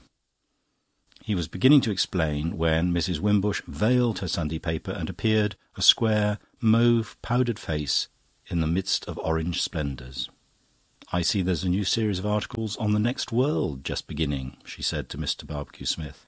"This one's called Summerland and Gehenna." "Summerland," echoed Mr. Barbecue-Smith, closing his eyes. "Summerland, a beautiful name. Beautiful, beautiful." Mary had taken the seat next to Denis. After a night of careful consideration, she had decided on Denis. He might have less talent than Gombauld, he might be a little lacking in seriousness, but somehow he was safer. "Are you writing much poetry here in the country?" she asked, with a bright gravity. "None," said Denis curtly. "I haven't brought my typewriter." "But do you mean to say you can't write without a typewriter?" Denis shook his head. He hated talking at breakfast, and besides, he wanted to hear what Mr. Scogan was saying at the other end of the table. "My scheme for dealing with the Church," Mr. Scogan was saying, "is beautifully simple. At the present time, the Anglican clergy wear their collars the wrong way round. I would compel them to wear not only their collars, but all their clothes turned back to front. Coat, waistcoat, trousers, boots, so that every clergyman should present to the world a smooth facade, unbroken by stud, button, or lace. The enforcement of such a livery would act as a wholesome deterrent to those intending to enter the Church. At the same time, it would enormously enhance what Archbishop Laud so rightly insisted on, the beauty of holiness, in the few incorrigibles who could not be deterred. "In hell, it seems," said Priscilla, reading in her Sunday paper, "the children amuse themselves by flaying lambs alive." "Ah, but, dear lady, that's only a symbol," exclaimed Mr. Barbecue-Smith, "a material symbol of a spiritual truth. Lambs signify..." "Then there are military uniforms," Mr. Scogan went on. "When scarlet and pipe-clay were abandoned for khaki, there were some who trembled for the future of war. But then, finding how elegant the new tunic was, how closely it clipped the waist, how voluptuously, with the lateral bustles of the pockets, it exaggerated the hips, when they realised the brilliant potentialities of breeches and top-boots, they were reassured. Abolish these military elegances, standardise a uniform of sackcloth and mackintosh. You will very soon find that..." "Is anyone coming to church with me this morning?" asked Henry Wimbush. No one responded. He baited his bare invitation. "I read the lessons, you know, and there's Mr. Bodyham. His sermons are sometimes worth hearing." Thank you," said Barbecue-Smith. "I, for one, prefer to worship in the infinite church of nature. How does our Shakespeare put it? Sermons in books, stones in running brooks." He waved his arm in a fine gesture towards the window, and even as he did so he became vaguely, but none the less insistently, none the less uncomfortably aware that something had gone wrong with the quotation. Something... what could it be? Sermons, stones, books... End of chapter. Chapter 9. Mr. Bodyham was sitting in his study at the rectory. The 19th-century Gothic windows, narrow and pointed, admitted the light grudgingly. In spite of the brilliant July weather, the room was sombre. Brown, varnished bookshelves lined the walls, filled with row upon row of those thick, heavy theological works which the second-hand booksellers generally sell by weight. The mantelpiece, the overmantel, a towering structure of spindly pillars and little shelves, were brown and varnished. The writing desk was brown and varnished, so were the chairs, so was the door. A dark red-brown carpet with patterns covered the floor. Everything was brown in the room, and there was a curious brownish smell. In the midst of this brown gloom, Mr. Bodiham sat at his desk. He was the man in the iron mask, a grey, metallic face with iron cheekbones and a narrow iron brow. Iron folds, hard and unchanging, ran perpendicularly down his cheeks. His nose was the iron beak of some thin, delicate bird of rapine. He had brown eyes set in sockets rimmed with iron. Round them the skin was dark, as though it had been charred. Dense, wiry hair covered his skull. It had been black, it was turning grey. His ears were very small and fine. His jaws, his chin, his upper lip were dark, iron dark, where he had shaved. His voice, when he spoke, and especially when he raised it in preaching, was harsh, like the grating of iron hinges when a seldom-used door is opened.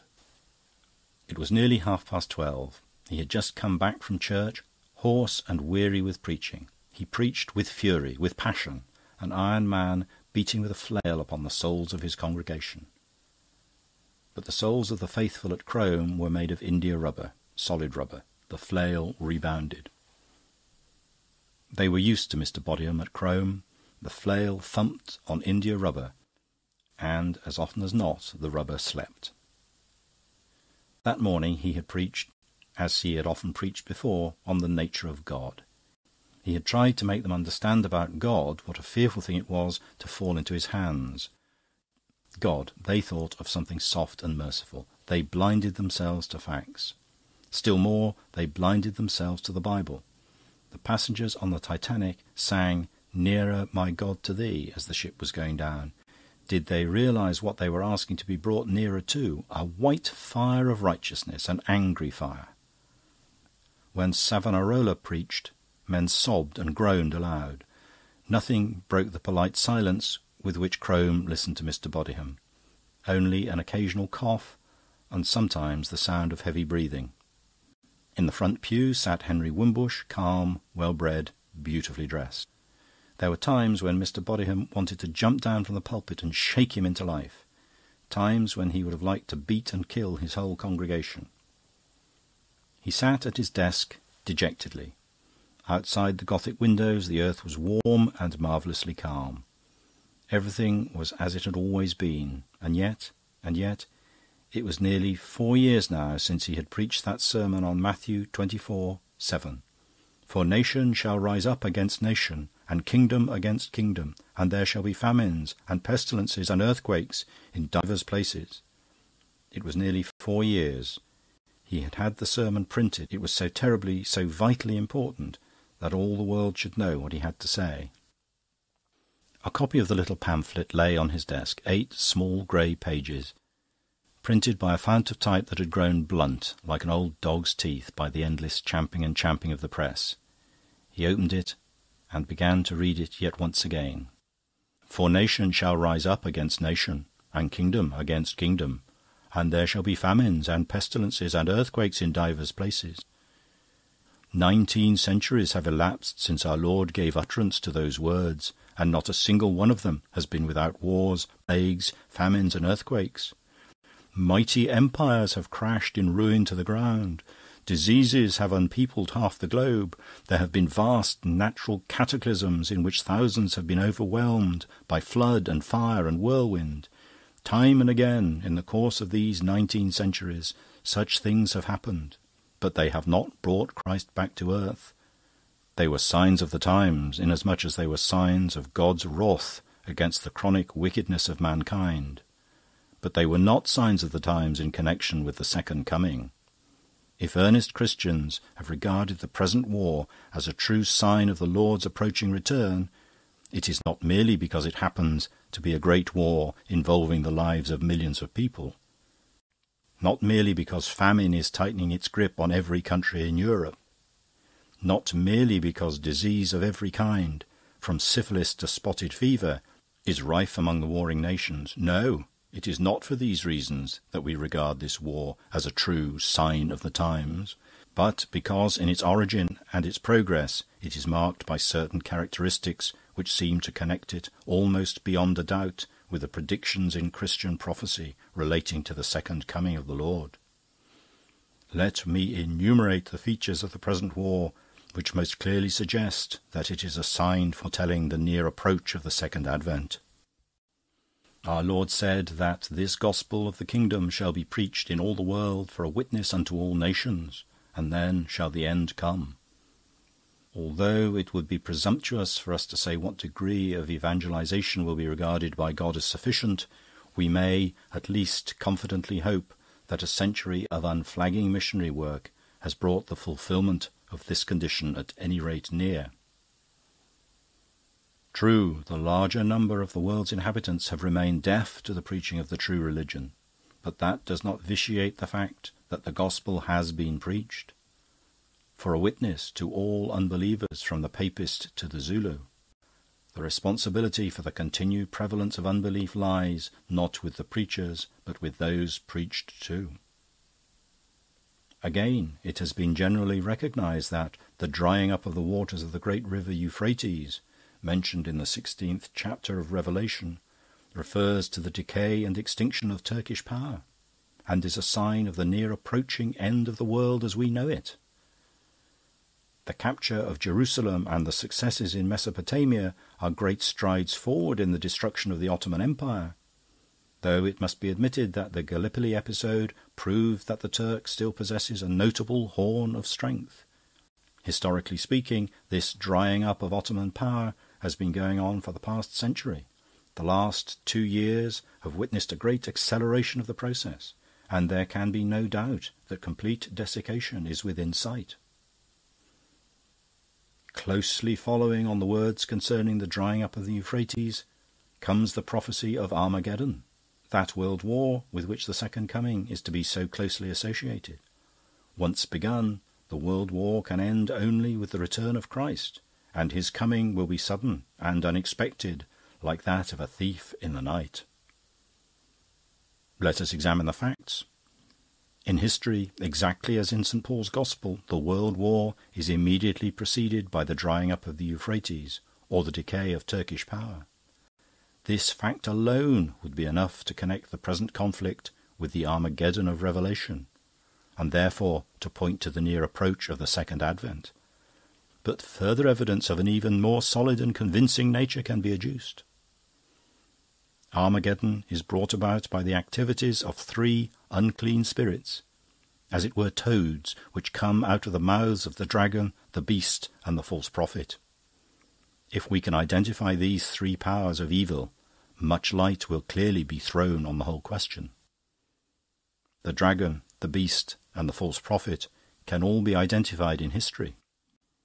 Satan, who can only work through human agency, has used these 3 powers in the long war against Christ, which has filled the last 19 centuries with religious strife. The dragon, it has been sufficiently established, is pagan Rome, and the spirit issuing from its mouth is the spirit of infidelity. The beast, alternatively symbolized as a woman, is undoubtedly the papal power, and popery is the spirit which it spews forth. There is only one power which answers to the description of the false prophet, the wolf in sheep's clothing, the agent of the devil working in the guise of the lamb, and that power is the so-called Society of Jesus. The spirit that issues from the mouth of the false prophet is the spirit of false morality. We may assume, then, that the 3 evil spirits are infidelity, popery, and false morality. Have these 3 influences been the real cause of the present conflict? The answer is clear. The spirit of infidelity is the very spirit of German criticism. The high criticism, as it is mockingly called, denies the possibility of miracles, prediction, and real inspiration, and attempts to account for the Bible as a natural development.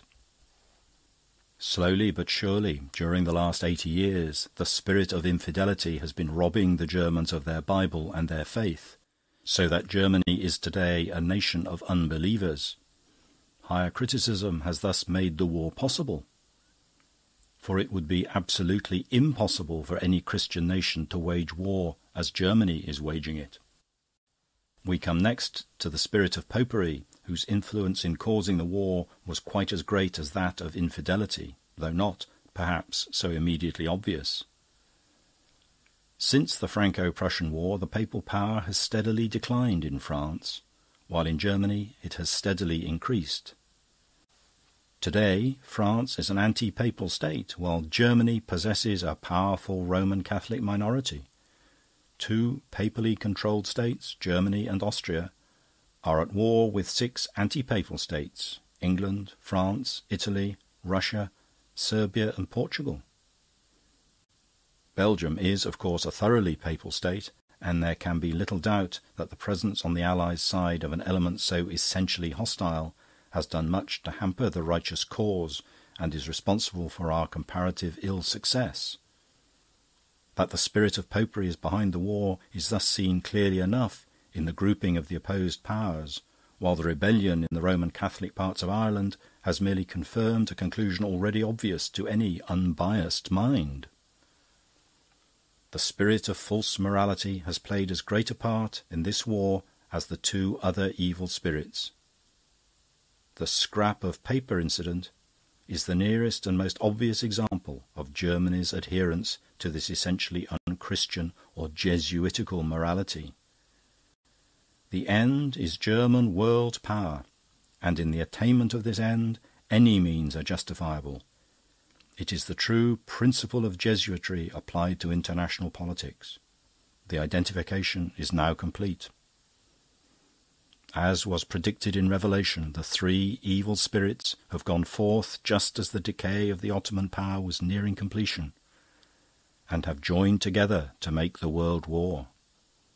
The warning, "Behold, I come as a thief," is therefore meant for the present period, for you and me and all the world. This war will lead on inevitably to the war of Armageddon, and will only be brought to an end by the Lord's personal return. And when he returns, what will happen? Those who are in Christ, St. John tells us, will be called to the supper of the Lamb. Those who are found fighting against him will be called to the supper of the great God, that grim banquet where they shall not feast, but be feasted on.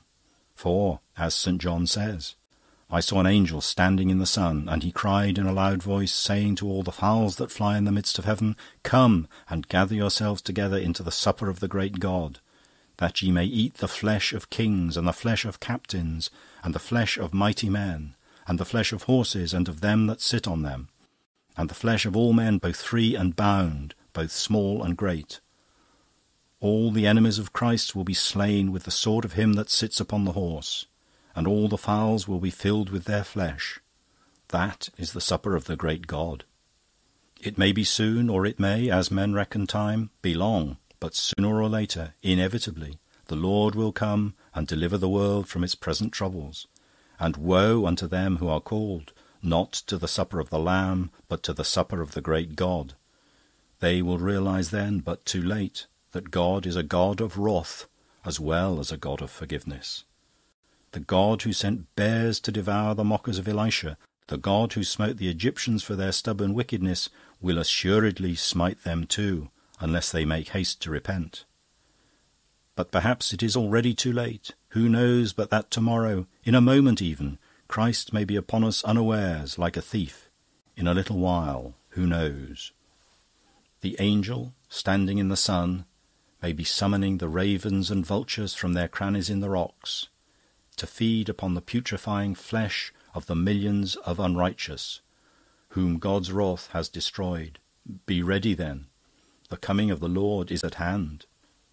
May it be for all of you an object of hope, not a moment to look forward to with terror and trembling. Mr. Bodiham closed the little pamphlet and leaned back in his chair. The argument was sound, absolutely compelling. And yet it was 4 years since he had preached that sermon. 4 years, and England was at peace. The sun shone. The people of Crome were as wicked and indifferent as ever. More so, indeed, if that were possible. If only he could understand, if the heavens would but make a sign. But his questionings remained unanswered. Seated there in his brown, varnished chair, under the Ruskinian window, he could have screamed aloud. He gripped the arms of his chair, gripping for control. The knuckles of his hands whitened. He bit his lip. In a few seconds he was able to relax the tension. He began to rebuke himself for his rebellious impatience. 4 years, he reflected. What were 4 years after all? It must inevitably take a long time for Armageddon to ripen, to yeast itself up. The episode of 1914 had been a preliminary skirmish. And as for the war having come to an end, why, that of course was illusory. It was still going on, smouldering away in Silesia, in Ireland, in Anatolia. The discontent in Egypt and India was preparing the way, perhaps, for a great extension of the slaughter among the heathen peoples. The Chinese boycott of Japan and the rivalries of that country and America in the Pacific might be breeding a great new war in the East. The prospect, Mr. Bodiham tried to assure himself, was hopeful. The real, the genuine Armageddon might soon begin, and then, like a thief in the night. But in spite of all his comfortable reasoning, he remained unhappy, dissatisfied. 4 years ago he had been so confident. God's intention seemed then so plain. And now he did well to be angry. And now he suffered too. Sudden and silent as a phantom, Mrs. Bodiham appeared, gliding noiselessly across the room. Above her black dress, her face was pale with an opaque whiteness. Her eyes were pale as water in a glass, and her strawy hair was almost colourless. She held a large envelope in her hand. "This came for you by the post," she said softly. The envelope was unsealed. Mechanically, Mr. Bodiham tore it open. It contained a pamphlet, larger than his own and more elegant in appearance. "The House of Sheeny, Clerical Outfitters, Birmingham." He turned over the pages. The catalogue was tastefully and ecclesiastically printed in antique characters with illuminated Gothic initials. Red marginal lines, crossed at the corners after the manner of an Oxford picture frame, enclosed each page of type. Little red crosses took the place of full stops. Mr. Bodiham turned the pages. Soutane in best black merino, ready to wear, in all sizes. Clerical frock coats from 9 guineas. A dressy garment tailored by our own experienced ecclesiastical cutters. Half-tone illustrations represented young curates, some dapper, some Rugbeian and muscular, some with ascetic faces and large ecstatic eyes, dressed in jackets, in frock coats, in surplices, in clerical evening dress, in black Norfolk suitings. A large assortment of chasubles, rope girdles, Sheeny's special skirt cassocks, tied by a string about the waist, when worn under a surplice, presents an appearance indistinguishable from that of a complete cassock, recommended for summer wear and hot climates. With a gesture of horror and disgust, Mr. Bodiham threw the catalogue into the waste-paper basket. Mrs. Bodiham looked at him. Her pale, glaucous eyes reflected his action without comment. "The village," she said in her quiet voice, "the village grows worse and worse every day." "What has happened now?" asked Mr. Bodiham, feeling suddenly very weary. "I'll tell you." She pulled up a brown varnished chair and sat down. In the village of Crome, it seemed, Sodom and Gomorrah had come to a second birth. End of chapter. Chapter 10. Denis did not dance, but when ragtime came squirting out of the pianola in gushes of treacle and hot perfume, in jets of Bengal light, then things began to dance inside him. Little black nigger corpuscles jigged and drummed in his arteries. He became a cage of movement, a walking palais de danse. It was very uncomfortable, like the preliminary symptoms of a disease. He sat in one of the window seats, glumly pretending to read. At the pianola, Henry Wimbush, smoking a long cigar through a tunnelled pillar of amber, trod out the shattering dance music with serene patience. Locked together, Gombold and Anne moved with a harmoniousness that made them seem a single creature, two-headed and four-legged. Mr. Scogan, solemnly buffoonish, shuffled round the room with Mary. Jenny sat in the shadow behind the piano, scribbling, so it seemed, in a big red notebook. In armchairs by the fireplace, Priscilla and Mr. Barbecue Smith discussed higher things without apparently being disturbed by the noise on the lower plane. "Optimism," said Mr. Barbecue Smith with a tone of finality, speaking through the strains of the Wild Wild Women, "optimism is the opening of the soul towards the light. It is an expansion towards and into God. It is a spiritual self-unification with the infinite." "How true," sighed Priscilla, nodding the baleful splendours of her coiffure. "Pessimism, on the other hand, is the contraction of the soul toward darkness. It is a focusing of the self upon a point in the lower plane. It is a spiritual slavery to mere facts, to gross physical phenomena." "They're making a wild man of me," the refrain sang itself over in Denis's mind. Yes, they were, damn them, a wild man, but not wild enough, that was the trouble. Wild inside, raging, writhing, yes, writhing was the word, writhing with desire. But outwardly he was hopelessly tame. Outwardly, bah, bah, bah. There they were, Anne and Gombold, moving together as though they were a single supple creature. The beast with two backs. And he sat in a corner, pretending to read, pretending he didn't want to dance, pretending he rather despised dancing. Why? It was the bar business again. Why was he born with a different face? Why was he? Gombold had a face of brass, one of those old brazen rams that thumped against the walls of cities till they fell. He was born with a different face, a woolly face. The music stopped. The single harmonious creature broke into two. Flushed, a little breathless, Anne swayed across the room to the pianola, laid her hand on Mr. Wimbush's shoulder. "A waltz this time, please, Uncle Henry," she said. "A waltz," he repeated, and turned to the cabinet where the rolls were kept. He trod off the old roll and trod on the new, a slave at the mill, uncomplainingly and beautifully well bred. Rum-tum, rum-ti-ti, tum-ti-ti. The melody wallowed oozingly along like a ship moving forward over a sleek and oily swell. The four-legged creature, more graceful, more harmonious in its movements than ever, slid across the floor. Oh, why was he born with a different face? "What are you reading?" He looked up, startled. It was Mary. She had broken from the uncomfortable embrace of Mr. Scogan, who had now seized on Jenny for his victim. "What are you reading?" "I don't know," said Denis truthfully. He looked at the title page. The book was called The Stock Breeder's Vade Mecum. "I think you're so sensible to sit and read quietly," said Mary, fixing him with her china eyes. "I don't know why one dances. It's so boring." Denis made no reply. She exacerbated him. From the armchair by the fireplace he heard Priscilla's deep voice. "Tell me, Mr. Barbecue Smith. You know all about science. I know." A deprecating noise came from Mr. Barbecue Smith's chair. "This Einstein theory. It seems to upset the whole starry universe. It makes me so worried about my horoscopes. You see..." Mary renewed her attack. "Which of the contemporary poets do you like best?" she asked. Denis was filled with fury.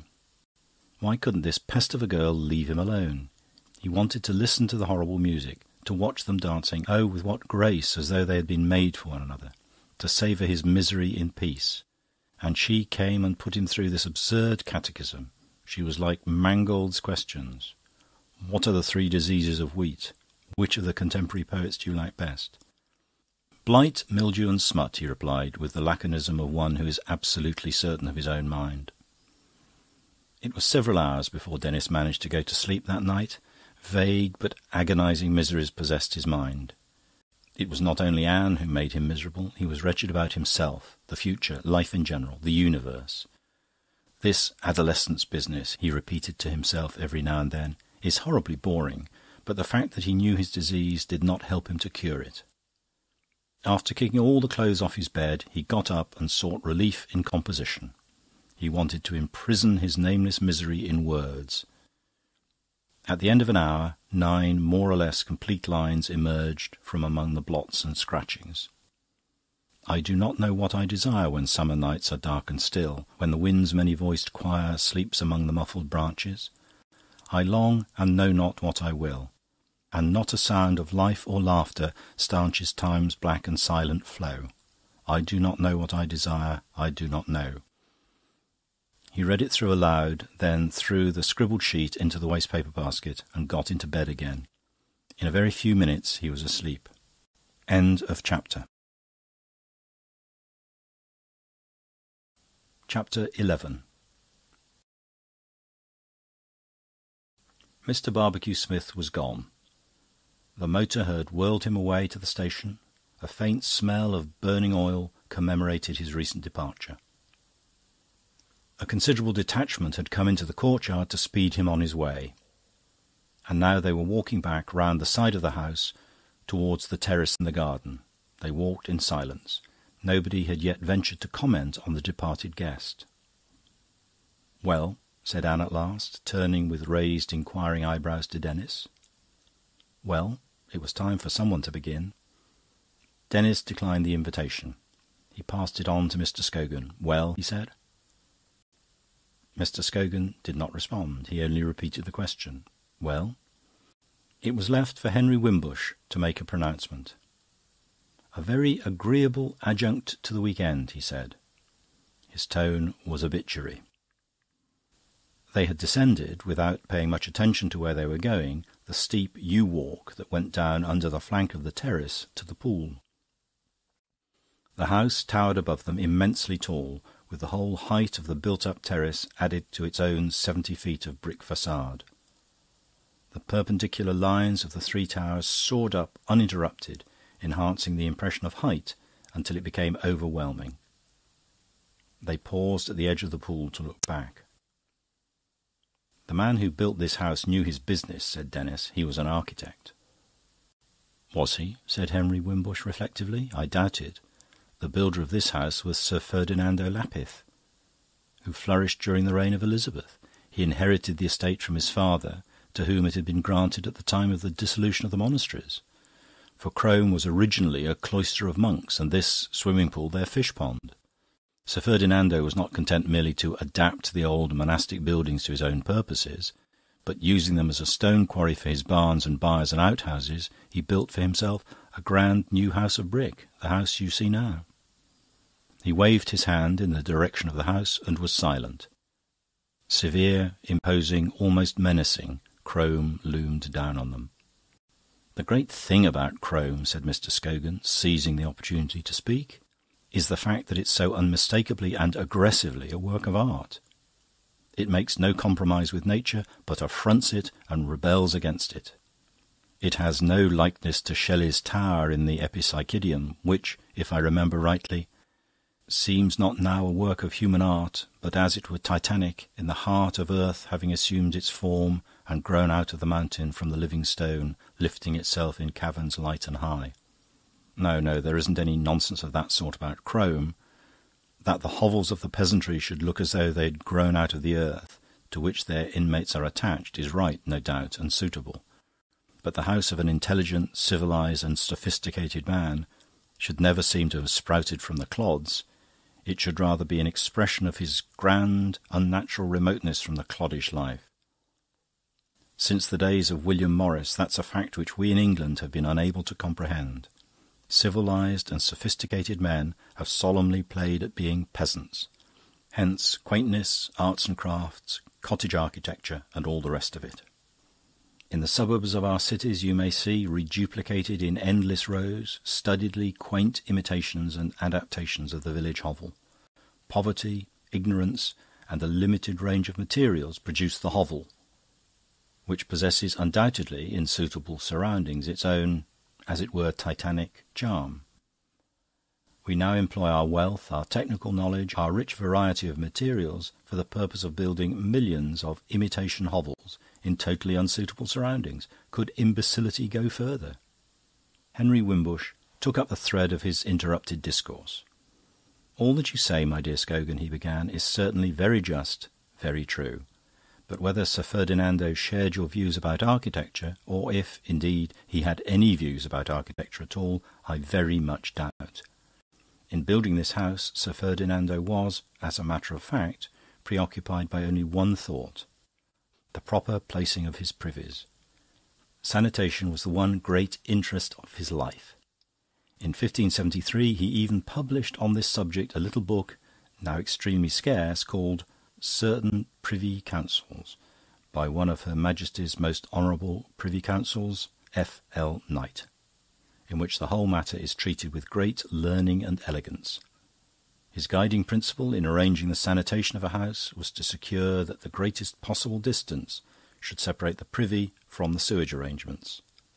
Hence it followed inevitably that the privies were to be placed at the top of the house, being connected by vertical shafts with pits or channels in the ground. It must not be thought that Sir Ferdinando was moved only by material and merely sanitary considerations. For the placing of his privies in an exalted position he had also certain excellent spiritual reasons. For, he argues in the 3rd chapter of his Privy Councils, the necessities of nature are so base and brutish that in obeying them we are apt to forget that we are the noblest creatures of the universe. To counteract these degrading effects, he advised that the privy should be in every house the room nearest to heaven, that it should be well provided with windows commanding an extensive and noble prospect, and that the walls of the chamber should be lined with bookshelves containing all the ripest products of human wisdom, such as the Proverbs of Solomon, Boethius's Consolations of Philosophy, the Apothegms of Epictetus and Marcus Aurelius, the Enchiridion of Erasmus, and all other works, ancient or modern, which testify to the nobility of the human soul. In Crome he was able to put his theories into practice. At the top of each of the 3 projecting towers he placed a privy. From these a shaft went down the whole height of the house, that is to say, more than 70 feet, through the cellars, and into a series of conduits provided with flowing water, tunnelled in the ground on a level with the base of the raised terrace. These conduits emptied themselves into the stream several hundred yards below the fish pond. The total depth of the shafts from the top of the towers to their subterranean conduits was 102 feet. The 18th century, with its passion for modernisation, swept away these monuments of sanitary ingenuity. Were it not for tradition and the explicit account of them left by Sir Ferdinando, we should be unaware that these noble privies had ever existed. We should even suppose that Sir Ferdinando built his house after this strange and splendid model for merely aesthetic reasons. The contemplation of the glories of the past always evoked in Henry Wimbush a certain enthusiasm. Under the grey bowler his face worked and glowed as he spoke. The thought of these vanished privies moved him profoundly. He ceased to speak. The light gradually died out of his face, and it became once more the replica of the grave, polite hat which shaded it. There was a long silence. The same gently melancholy thoughts seemed to possess the mind of each of them. Permanence, transience. Sir Ferdinando and his privies were gone. Crome still stood. How brightly the sun shone, and how inevitable was death. The ways of God were strange, the ways of men were stranger still. "It does one's heart good," exclaimed Mr. Scogan at last, "to hear of these fantastic English aristocrats, to have a theory about privies, and to build an immense and splendid house in order to put it into practice. It's magnificent, beautiful. I like to think of them all, the eccentric milords rolling across Europe in ponderous carriages, bound on extraordinary errands. One is going to Venice to buy La Bianchi's larynx. He won't get it till she's dead, of course, but no matter, he's prepared to wait. He has a collection, pickled in glass bottles, of the throats of famous opera singers. And the instruments of renowned virtuosi, he goes in for them too. He will try to bribe Paganini to part with his little Guarnerio, but he has small hope of success. Paganini won't sell his fiddle, but perhaps he might sacrifice one of his guitars. Others are bound on crusades, one to die miserably among the savage Greeks, another in his white top hat to lead Italians against their oppressors. Others have no business at all. They are just giving their oddity a continental airing. At home they cultivate themselves at leisure and with greater elaboration. Beckford builds towers, Portland digs holes in the ground, Cavendish, the millionaire, lives in a stable, eats nothing but mutton, and amuses himself, solely for his private delectation, by anticipating the electrical discoveries of half a century. Glorious eccentrics. Every age is enlivened by their presence. "Some day, my dear Denis," said Mr. Scogan, turning a beady, bright regard in his direction, Some day you must become their biographer. The lives of queer men. What a subject! I should like to undertake it myself." Mr. Scogan paused, looked up once more at the towering house, then murmured the word eccentricity 2 or 3 times. Eccentricity. It's the justification of all aristocracies. It justifies leisured classes and inherited wealth and privilege and endowments and all the other injustices of that sort. If you're to do anything reasonable in this world, you must have a class of people who are secure, safe from public opinion, safe from poverty, leisured, not compelled to waste their time in the imbecile routines that go by the name of honest work. You must have a class of which the members can think and, within the obvious limits, do what they please. You must have a class in which people who have eccentricities can indulge them, and in which eccentricity in general will be tolerated and understood. That's the important thing about an aristocracy. Not only is it eccentric itself, often grandiosely so, it also tolerates and even encourages eccentricity in others. The eccentricities of the artist and the newfangled thinker don't inspire it with that fear, loathing and disgust which the burgesses instinctively feel towards them. It is a sort of Red Indian reservation planted in the midst of a vast horde of poor whites, colonials at that. Within its boundaries wild men disport themselves, often, it must be admitted, a little grossly, a little too flamboyantly, and when kindred spirits are born outside the pale, it offers them some sort of refuge from the hatred which the poor whites, en bon bourgeois, lavish on anything that is wild or out of the ordinary. After the social revolution, there will be no reservations. The redskins will be drowned in the great sea of poor whites. What then? Will they suffer you to go on writing villanelles, my good Denis? Will you, unhappy Henry, be allowed to live in this house of the splendid privies, to continue your quiet delving in the mines of futile knowledge? Will Anne... "And you," said Anne, interrupting him, "will you be allowed to go on talking?"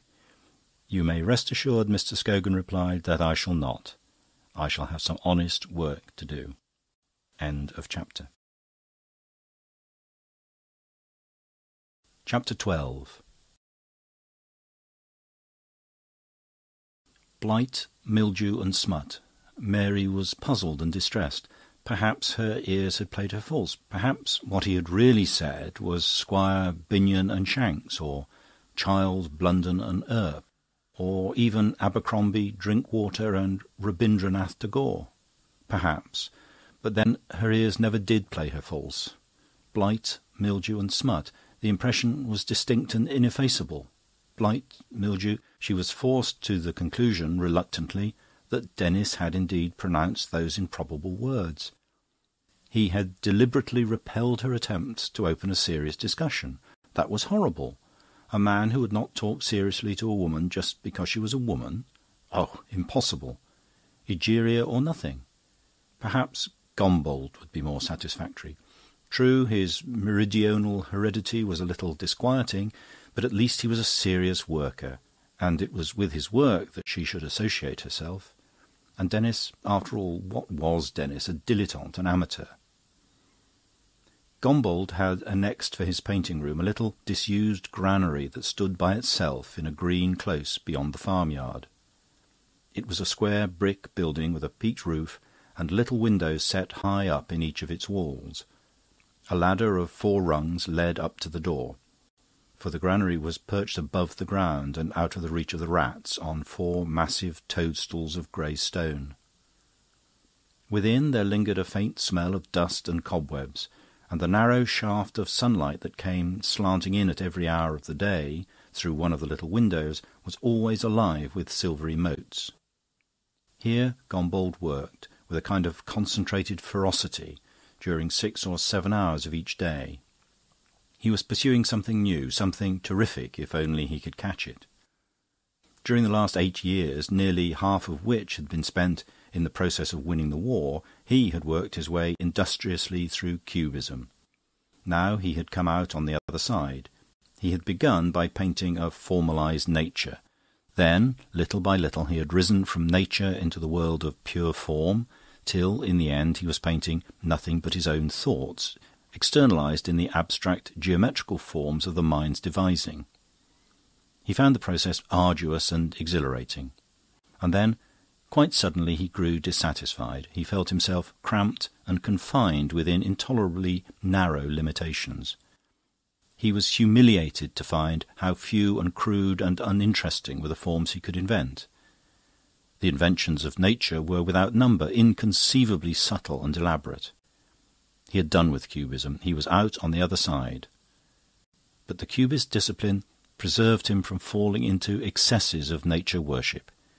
He took from nature its rich, subtle, elaborate forms, but his aim was always to work them into a whole that should have the thrilling simplicity and formality of an idea, to combine prodigious realism with prodigious simplification. Memories of Caravaggio's portentous achievements haunted him. Forms of breathing, living reality emerged from darkness, built themselves up into compositions as luminously simple and single as a mathematical idea. He thought of the Call of Matthew, of Peter crucified, of the lute players, of Magdalene. He had the secret, that astonishing ruffian. He had the secret. And now Gombauld was after it, in hot pursuit. Yes, it would be something terrific if only he could catch it. For a long time an idea had been stirring and spreading yeastily in his mind. He had made a portfolio full of studies, he had drawn a cartoon, and now the idea was taking shape on canvas. A man fallen from a horse. The huge animal, a gaunt white cart-horse, filled the upper half of the picture with its great body. Its head, lowered towards the ground, was in shadow. The immense bony body was what arrested the eye, the body and the legs which came down on either side of the picture like the pillars of an arch.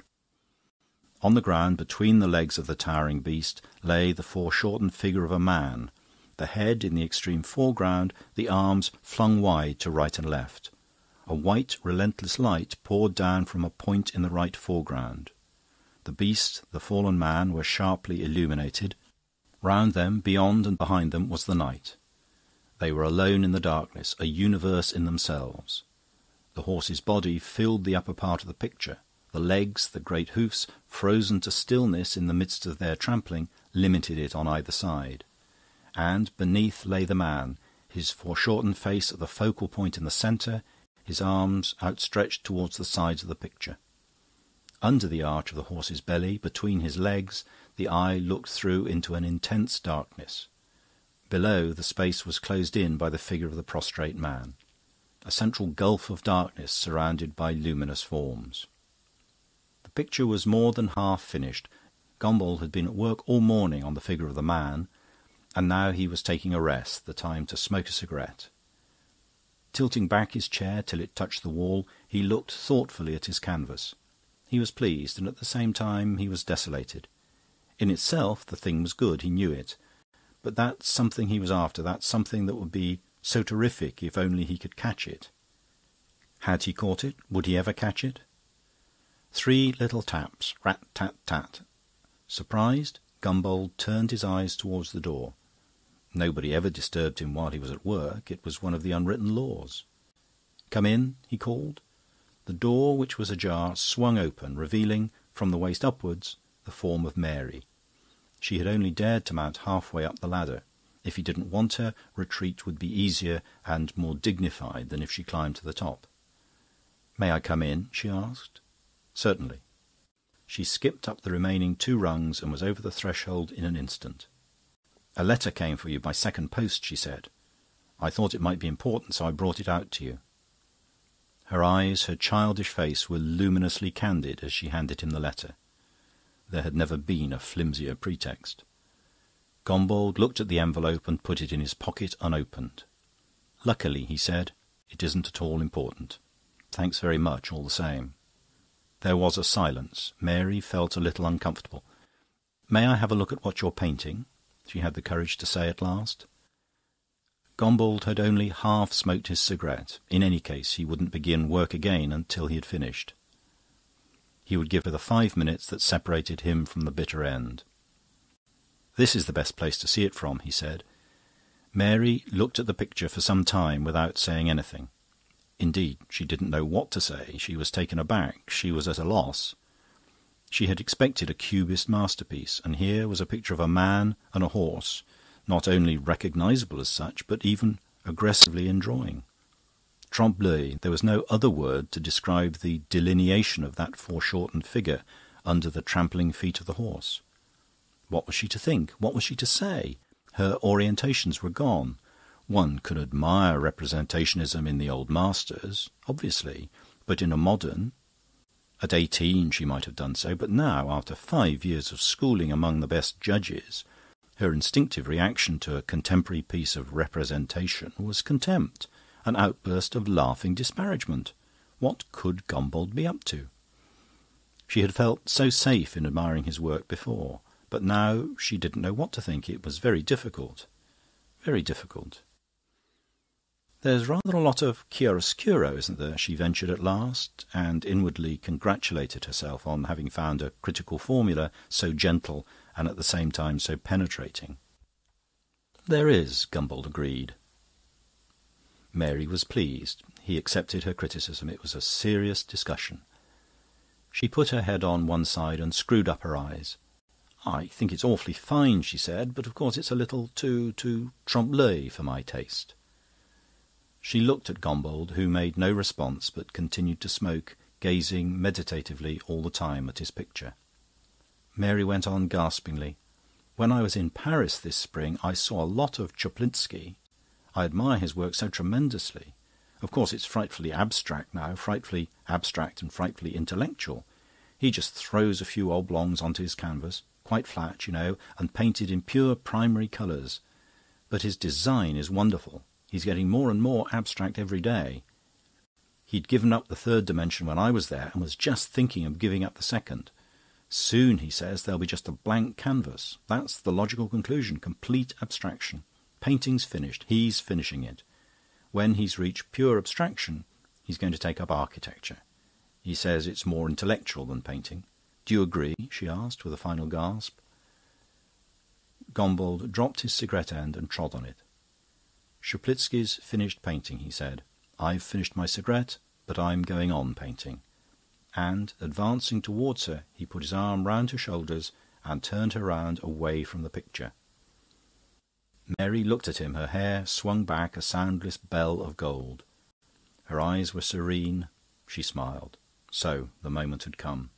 His arm was round her. He moved slowly, almost imperceptibly, and she moved with him. It was a peripatetic embrace. "Do you agree with him?" she repeated. The moment might have come, but she would not cease to be intellectual, serious.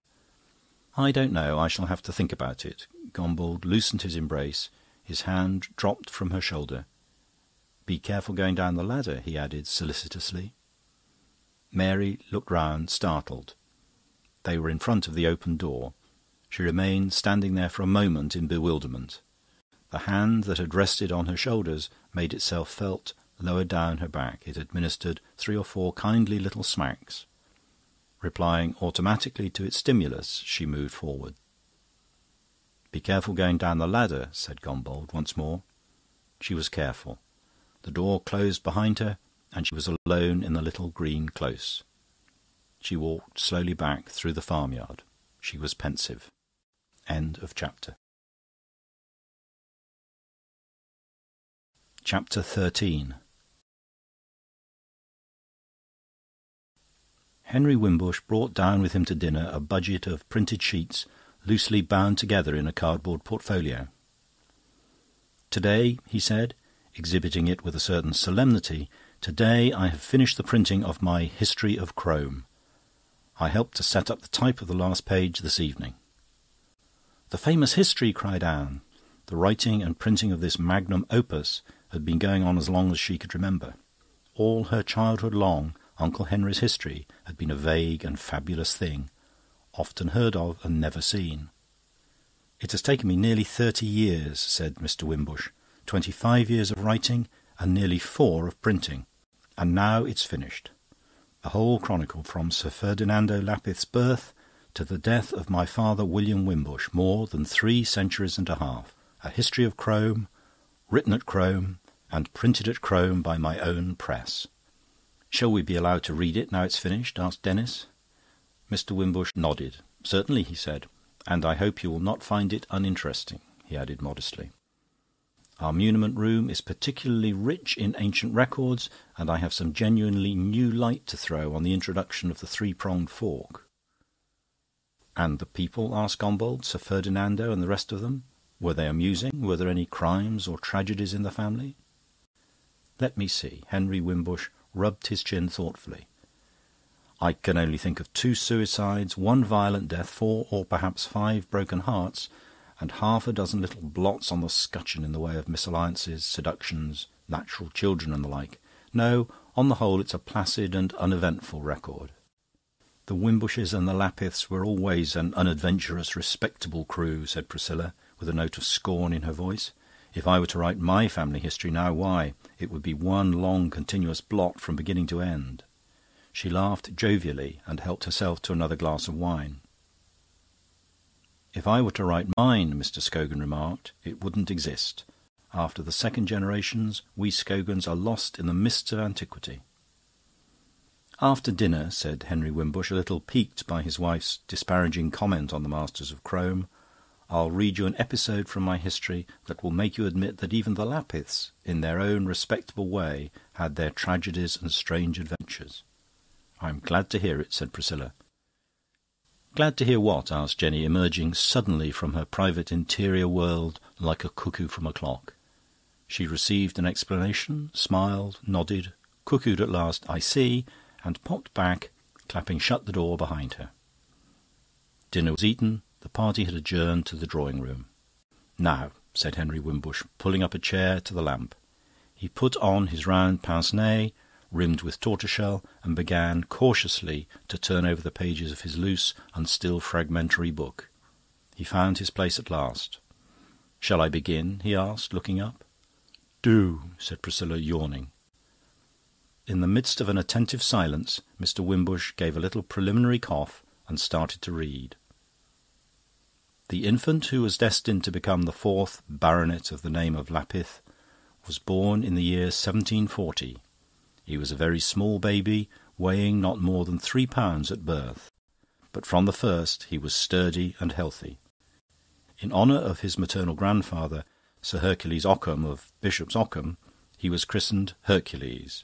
His mother, like many other mothers, kept a notebook in which his progress from month to month was recorded. He walked at 10 months, and before his 2nd year was out he had learned to speak a number of words. At 3 years he weighed but 24 pounds, and at 6, though he could read and write perfectly and showed a remarkable aptitude for music, he was no larger and heavier than a well-grown child of 2. Meanwhile, his mother had borne 2 other children, a boy and a girl, one of whom died of croup during infancy, while the other was carried off by smallpox before it reached the age of 5. Hercules remained the only surviving child. On his 12th birthday, Hercules was still only 3 feet and 2 inches in height. His head, which was very handsome and nobly shaped, was too big for his body, but otherwise he was exquisitely proportioned and, for his size, of great strength and agility. His parents, in the hope of making him grow, consulted all the most eminent physicians of the time. Their various prescriptions were followed to the letter, but in vain. One ordered a very plentiful meat diet, another exercise, a third constructed a little rack modelled on those employed by the Holy Inquisition, to which Hercules was stretched with excruciating torments for half an hour every morning and evening. In the course of the next 3 years Hercules gained perhaps 2 inches. After that his growth stopped completely, and he remained for the rest of his life a pygmy of 3 feet and 4 inches. His father, who had built the most extravagant hopes upon his son, planning for him in his imagination a military career equal to that of Marlborough, found himself a disappointed man. "I have brought an abortion into the world," he would say, and he took so violent a dislike to his son that the boy dared scarcely come into his presence. His temper, which had been serene, was turned by disappointment to moroseness and savagery. He avoided all company, being, as he said, ashamed to show himself the father of a lusus naturae amongst normal, healthy human beings, and took to solitary drinking, which carried him very rapidly to his grave. For, the year before Hercules came of age, his father was taken off by an apoplexy. His mother, whose love for him had increased with the growth of his father's unkindness, did not long survive, but little more than a year after her husband's death, succumbed, after eating 24 of oysters, to an attack of typhoid fever. Hercules thus found himself at the age of 21 alone in the world, and master of a considerable fortune, including the estate and mansion of Crome. The beauty and intelligence of his childhood had survived into his manly age, and but for his dwarfish stature he would have taken his place among the handsomest and most accomplished young men of his time. He was well read in the Greek and Latin authors, as well as in all the moderns of any merit who had written in English, French, or Italian. He had a good ear for music, and was no indifferent performer on the violin, which he used to play like a bass viol, seated on a chair with the instrument between his legs. To the music of the harpsichord and clavichord he was extremely partial, but the smallness of his hands made it impossible for him ever to perform upon these instruments. He had a small ivory flute made for him, on which, whenever he was melancholy, he used to play a simple country air or jig, affirming that this rustic music had more power to clear and raise the spirits than the most artificial productions of the masters. From an early age he practised the composition of poetry, but, though conscious of his great powers in this art, he would never publish any specimen of his writing. "My stature," he would say, "is reflected in my verses. If the public were to read them, it would not be because I am a poet, but because I am a dwarf." Several manuscript books of Sir Hercules' poems survive. A single specimen will suffice to illustrate his qualities as a poet. In ancient days, while yet the world was young, ere Abraham fed his flocks or Homer sung, when blacksmith Tubal tamed creative fire, and Jabal dwelt in tents, and Jubal struck the lyre, flesh grown corrupt brought forth a monstrous birth, and obscene giants trod the shrinking earth, till God, impatient of their sinful brood, gave rein to wrath and drowned them in the flood. Teeming again, repeopled Tellus bore the lubber hero and the man of war, huge towers of brawn, topped with an empty skull, witlessly bold, heroically dull. Long ages passed, and man grown more refined, slighter in muscle but of vaster mind, smiled at his grandsire's broadsword, bow and bill, and learned to wield the pencil and the quill.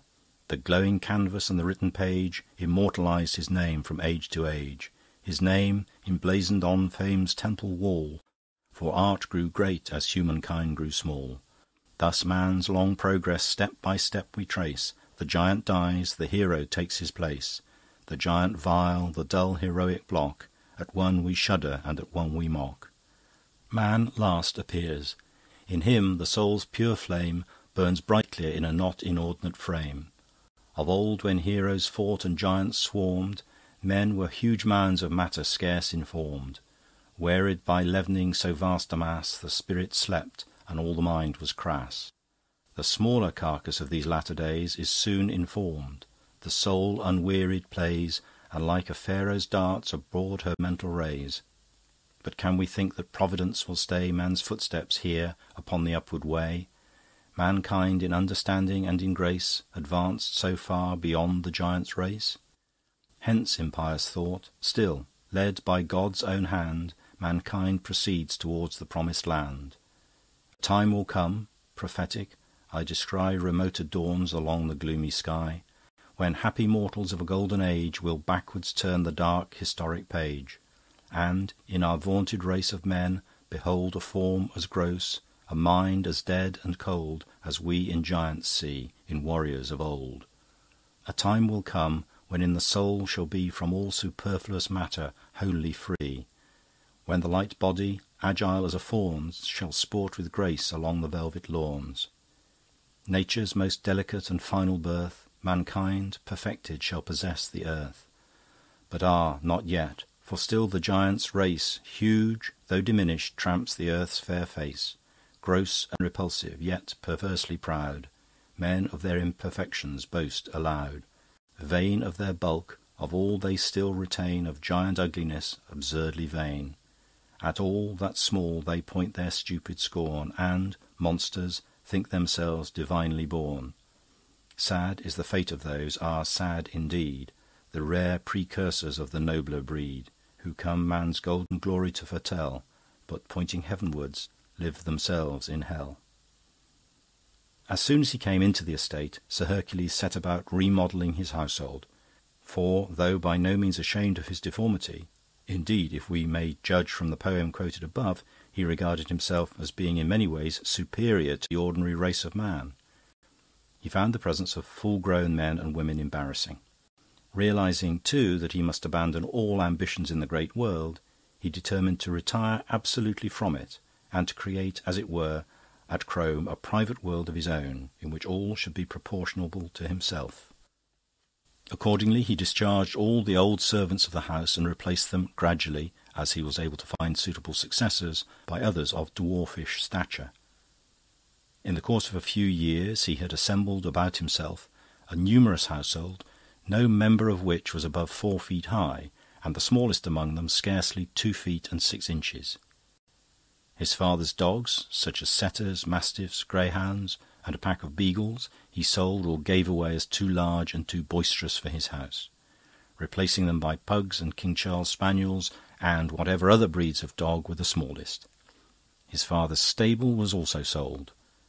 For his own use, whether riding or driving, he had 6 black Shetland ponies, with 4 very choice piebald animals of New Forest breed. Having thus settled his household entirely to his own satisfaction, it only remained for him to find some suitable companion with whom to share his paradise. Sir Hercules had a susceptible heart, and had more than once, between the ages of 16 and 20, felt what it was to love.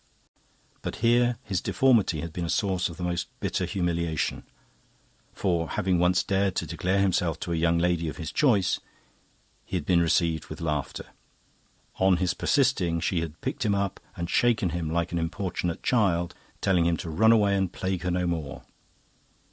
The story soon got about. Indeed, the young lady herself used to tell it as a particularly pleasant anecdote, and the taunts and mockery it occasioned were a source of the most acute distress to Hercules. From the poems written at this period, we gather that he meditated taking his own life. In course of time, however, he lived down this humiliation, but never again, though he often fell in love, and that very passionately, did he dare to make any advances to those in whom he was interested. After coming to the estate and finding that he was in a position to create his own world as he desired it, he saw that if he was to have a wife, which he very much desired, being of an affectionate and indeed amorous temper, he must choose her as he had chosen his servants, from among the race of dwarfs. But to find a suitable wife was, he found, a matter of some difficulty, for he would marry none who was not distinguished by beauty and gentle birth. The dwarfish daughter of Lord Bemborough he refused on the ground that besides being a pygmy, she was hunchbacked, while another young lady, an orphan belonging to a very good family in Hampshire, was rejected by him because her face, like that of so many dwarfs, was wizened and repulsive. Finally, when he was almost despairing of success, he heard from a reliable source that Count Titimalo, a Venetian nobleman, possessed a daughter of exquisite beauty and great accomplishments, who was by 3 feet in height. Setting out at once for Venice, he went immediately on his arrival to pay his respects to the Count, whom he found living with his wife and 5 children in a very mean apartment in one of the poorer quarters of town. Indeed, the Count was so far reduced in his circumstances that he was even negotiating, so it was rumoured, with a travelling company of clowns and acrobats who had had the misfortune to lose their performing dwarf for the sale of his diminutive daughter Philomena. Sir Hercules arrived in time to save her from this untoward fate, for he was so much charmed by Philomena's grace and beauty that at the end of 3 days' courtship he made her a formal offer of marriage, which was accepted by her no less joyfully than by her father, who perceived in an English son-in-law a rich and unfailing source of revenue. After an unostentatious marriage, at which the English ambassador acted as one of the witnesses, Sir Hercules and his bride returned by sea to England, where they settled down, as it proved, to a life of uneventful happiness. Crome and its household of dwarfs delighted Philomena, who felt herself now, for the first time, to be a free woman living among her equals in a friendly world. She had many tastes in common with her husband, especially that of music. She had a beautiful voice of a power surprising in one so small, and could touch A in alt without effort. Accompanied by her husband on his fine Cremona fiddle, which he played, as we have noted before, as one plays the bass viol, she would sing all the liveliest and tenderest airs from the operas and cantatas of her native country. Seated together at the harpsichord, they found that they could, with their 4 hands, play all the music written for 2 hands of ordinary size, a circumstance which gave Sir Hercules unfailing pleasure. When they were not making music or reading together, which they often did, both in English and Italian, they spent their time in healthful outdoor exercises, sometimes rowing in a little boat on the lake, but more often riding or driving, occupations in which, because they were entirely new to her, Filomena especially delighted. When she had become a perfectly proficient rider, Filomena and her husband used often to go hunting in the park, at that time very much more extensive than it is now. They hunted not foxes nor hares, but rabbits, using a pack of about 30 black and fawn-coloured pugs, a kind of dog which, when not overfed, can course a rabbit as well as any of the smaller breeds. 4 dwarf grooms, dressed in scarlet liveries and mounted on white Exmoor ponies, hunted the pack, while their master and mistress, in green habits, followed either on the black Shetlands or on the piebald New Forest ponies. A picture of the whole hunt, dogs, horses, grooms and masters, was painted by William Stubbs, whose work Sir Hercules admired so much that he invited him, though a man of ordinary stature, to come and stay at the mansion for the purpose of executing this picture. Stubbs likewise painted a portrait of Sir Hercules and his lady driving in their green enamelled calash, drawn by 4 black Shetlands. Sir Hercules wears a plum-coloured velvet coat and white breeches. Filomena is dressed in flowered muslin and a very large hat with pink feathers. The 2 figures in their gay carriage stand out sharply against a dark background of trees.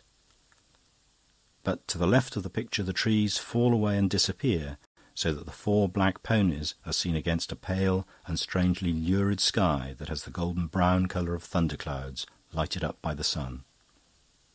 In this way 4 years passed happily by. At the end of that time Filomena found herself great with child. Sir Hercules was overjoyed. "If God is good," he wrote in his daybook, "the name of Lapith will be preserved, and our rarer and more delicate race transmitted through the generations, until, in the fullness of time, the world shall recognise the superiority of those beings whom now it uses to make mock of." On his wife's being brought to bed of a son, he wrote a poem to the same effect. The child was christened Ferdinando in memory of the builder of the house. With the passage of the months, a certain sense of disquiet began to invade the minds of Sir Hercules and his lady, for the child was growing with an extraordinary rapidity. At a year he weighed as much as Hercules had weighed when he was 3. "Ferdinando grows crescendo," wrote Filomena in her diary. "It seems not natural." At 18 months the baby was almost as tall as their smallest jockey, who was a man of 36. Could it be that Ferdinando was destined to become a man of the normal, gigantic dimensions? It was a thought to which neither of his parents dared yet give open utterance, but in the secrecy of their respective diaries they brooded over it in terror and dismay. On his 3rd birthday Ferdinando was taller than his mother, and not more than a couple of inches short of his father's height. "Today, for the first time," wrote Sir Hercules, "we discussed the situation. The hideous truth can be concealed no longer. Ferdinando is not one of us.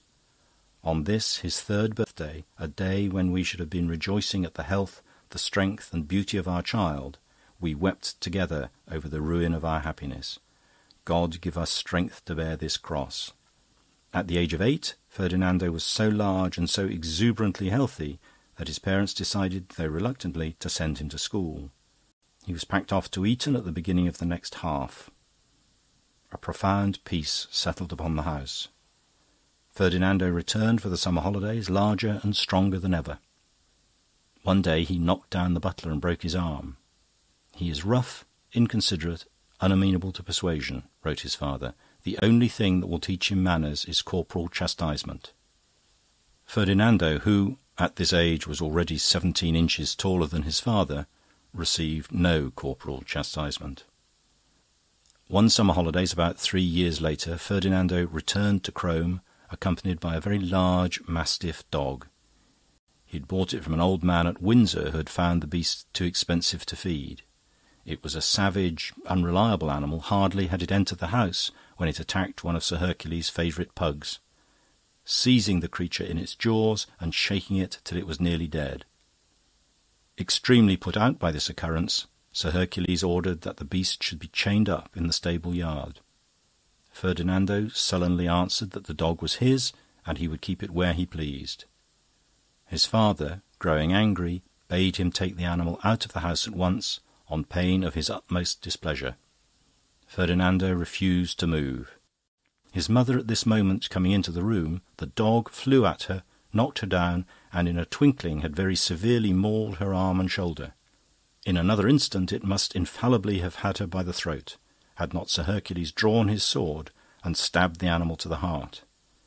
Turning on his son, he ordered him to leave the room immediately, as being unfit to remain in the same place with the mother whom he had nearly murdered.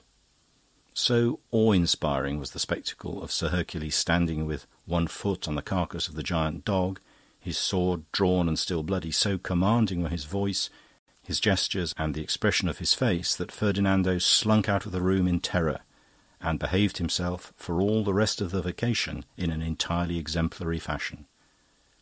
His mother soon recovered from the bites of the mastiff, but the effect on her mind of this adventure was ineradicable. From that time forth she lived always among imaginary terrors. The 2 years which Ferdinando spent on the Continent, making the grand tour, were a period of happy repose for his parents. But even now the thought of the future haunted them, nor were they able to solace themselves with all the diversions of their younger days. The Lady Philomena had lost her voice, and Sir Hercules was grown too rheumatical to play the violin. He, it is true, still rode after his pugs, but his wife felt herself too old and, since the episode of the mastiff, too nervous for such sports. At most, to please her husband, she would follow the hunt at a distance in a little gig drawn by the safest and oldest of the Shetlands. The day fixed for Ferdinando's return came round. Philomena, sick with vague dreads and presentiments, retired to her chamber and her bed. Sir Hercules received his son alone. A giant in a brown travelling suit entered the room. "Welcome home, my son," said Sir Hercules in a voice that trembled a little. "I hope I see you well, sir." Ferdinando bent down to shake hands, then straightened himself up again. The top of his father's head reached to the level of his hip. Ferdinando had not come alone. 2 friends of his own age accompanied him, and each of the young men had brought a servant. Not for 30 years had Crome been desecrated by the presence of so many members of the common race of men. Sir Hercules was appalled and indignant, but the laws of hospitality had to be obeyed. He received the young gentlemen with grave politeness and sent the servants to the kitchen, with orders that they should be well cared for. The old family dining table was dragged out into the light and dusted. Sir Hercules and his lady were accustomed to dine at a small table 20 inches high.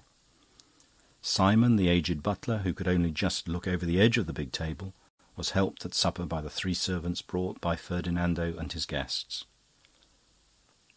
Sir Hercules presided, and, with his usual grace, supported a conversation on the pleasures of foreign travel, the beauties of art and nature to be met with abroad, the opera at Venice, the singing of the orphans in the churches of the same city, and on other topics of similar nature. The young men were not particularly attentive to his discourses. They were occupied in watching the efforts of the butler to change the plates and replenish the glasses. They covered their laughter by violent and repeated fits of coughing or choking. Sir Hercules affected not to notice, but changed the subject of the conversation to sport. Upon this, one of the young men asked whether it was true, as he had heard, that he used to hunt the rabbit with a pack of pug dogs. Sir Hercules replied that it was, and proceeded to describe the chase in some detail. The young men roared with laughter. When supper was over, Sir Hercules climbed down from his chair and, giving as his excuse that he must see how his lady did, bade them good night. The sound of laughter followed him up the stairs. Philomena was not asleep. She had been lying on her bed, listening to the sound of enormous laughter and the tread of strangely heavy feet on the stairs and along the corridors. Sir Hercules drew a chair to her bedside and sat there for a long time in silence, holding his wife's hand and sometimes gently squeezing it. At about 10 o'clock they were startled by a violent noise. There was a breaking of glass, a stamping of feet, with an outburst of shouts and laughter. The uproar continuing for several minutes, Sir Hercules rose to his feet and, in spite of his wife's entreaties, prepared to go and see what was happening. There was no light on the staircase, and Sir Hercules groped his way down cautiously, lowering himself from stair to stair and standing for a moment on each tread before adventuring on a new step. The noise was louder here. The shouting articulated itself into recognisable words and phrases. A line of light was visible under the dining-room door. Sir Hercules tiptoed across the hall towards it. Just as he approached the door, there was another terrific crash of breaking glass and jangled metal. What could they be doing? Standing on tiptoe, he managed to look through the keyhole. In the middle of the ravaged table, old Simon, the butler, so primed with drink that he could scarcely keep his balance, was dancing a jig. His feet crunched and tinkled among the broken glass, and his shoes were wet with spilt wine. The three young men sat round, thumping the table with their hands or with the empty wine bottles, shouting and laughing encouragement. The three servants, leaning against the wall, laughed too. Ferdinando suddenly threw a handful of walnuts at the dancer's head, which so dazed and surprised the little man that he staggered and fell down on his back, upsetting a decanter and several glasses. They raised him up, gave him some brandy to drink, thumped him on the back. The old man smiled and hiccuped. "Tomorrow," said Ferdinando, "we'll have a concerted ballet of the whole household, with Father Hercules wearing his club and lion-skin," added one of his companions, and all three roared with laughter. Sir Hercules would look and listen no further. He crossed the hall once more and began to climb the stairs, lifting his knees painfully high at each degree. This was the end. There was no place for him now in the world, no place for him and Ferdinando together. His wife was still awake. To her questioning glance he answered, "They are making a mock of old Simon. Tomorrow it will be our turn." They were silent for a time. At last Philomena said, "I do not want to see tomorrow." "It is better not," said Sir Hercules. Going into his closet, he wrote in his day-book a full and particular account of all the events of the evening.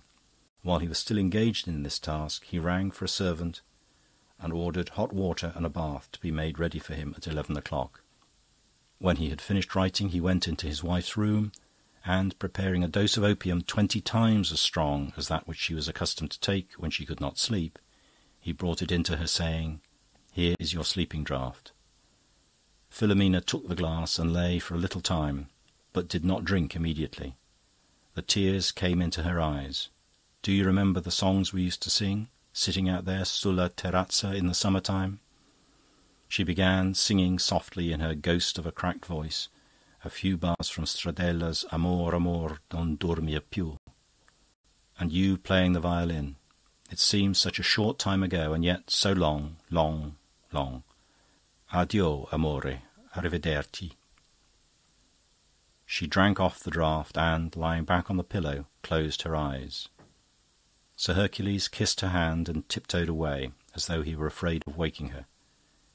He returned to his closet, and, having recorded his wife's last words to him, he poured into his bath the water that had been brought up in accordance with his orders. The water being too hot for him to get into the bath at once, he took down from the shelf his copy of Suetonius. He wished to read how Seneca had died. He opened the book at random. But dwarfs, he read, he held in abhorrence as being lusus naturae and of ill omen. He winced as though he had been struck. This same Augustus, he remembered, had exhibited in the amphitheatre a young man called Lucius, of good family, who was not quite 2 feet in height and weighed 17 pounds, but had a stentorian voice. He turned over the pages. Tiberius, Caligula, Claudius, Nero. It was a tale of growing horror. Seneca, his preceptor, he forced to kill himself. And there was Praetorius, who had called his friends about him at the last, bidding them to talk to him, not of the consolations of philosophy, but of love and gallantry, while the life was ebbing away through his open veins. Dipping his pen once more in the ink, he wrote on the last page of his diary, "He died a Roman death." Then, putting the toes of one foot into the water, and finding that it was not too hot, he threw off his dressing-gown and, taking a razor in his hand, sat down in the bath. With one deep cut he severed the artery in his left wrist, then lay back and composed his mind to meditation. The blood oozed out, floating through the water in dissolving wreaths and spirals. In a little while the whole bath was tinged with pink. The colour deepened. Sir Hercules felt himself mastered by an invincible drowsiness. He was sinking from vague dream to dream. Soon he was sound asleep. There was not much blood in his small body. End of chapter. Chapter 14. For their after-luncheon coffee, the party generally adjourned to the library. Its windows looked east, and at this hour of the day it was the coolest place in the whole house. It was a large room, fitted during the 18th century, with white painted shelves of an elegant design. In the middle of one wall, a door, ingeniously upholstered with rows of dummy books, gave access to a deep cupboard, where, among a pile of letter files and old newspapers, the mummy case of an Egyptian lady, brought back by the second Sir Ferdinando on his return from the Grand Tour, mouldered in the darkness. From 10 yards away, and at first glance, one might almost have mistaken this secret door for a section of shelving filled with genuine books. Coffee-cup in hand, Mr. Scogan was standing in front of the dummy bookshelf. Between the sips he discoursed. "The bottom shelf," he was saying, "is taken up by an encyclopaedia in 14 volumes. Useful, but a little dull, as is also Caprimulge's Dictionary of the Finnish Language. The biographical dictionary looks more promising. Biography of men who were born great, biography of men who achieved greatness, biography of men who had greatness thrust upon them, and biography of men who were never great at all.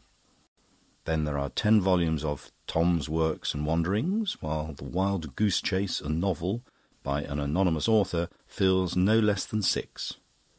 But what's this? What's this?" Mr. Scogan stood on tiptoe and peered up. 7 volumes of the Tales of Knockespotch. "The Tales of Knockespotch," he repeated. "Ah, my dear Henry," he said, turning round, "these are your best books. I would willingly give all the rest of your library for them." The happy possessor of a multitude of first editions, Mr. Wimbush, could afford to smile indulgently. "Is it possible," Mr. Scogan went on, "that they possess nothing more than a back and a title?" He opened the cupboard door and peeped inside, as though he hoped to find the rest of the books behind it. "Phew!" he said, and shut the door again.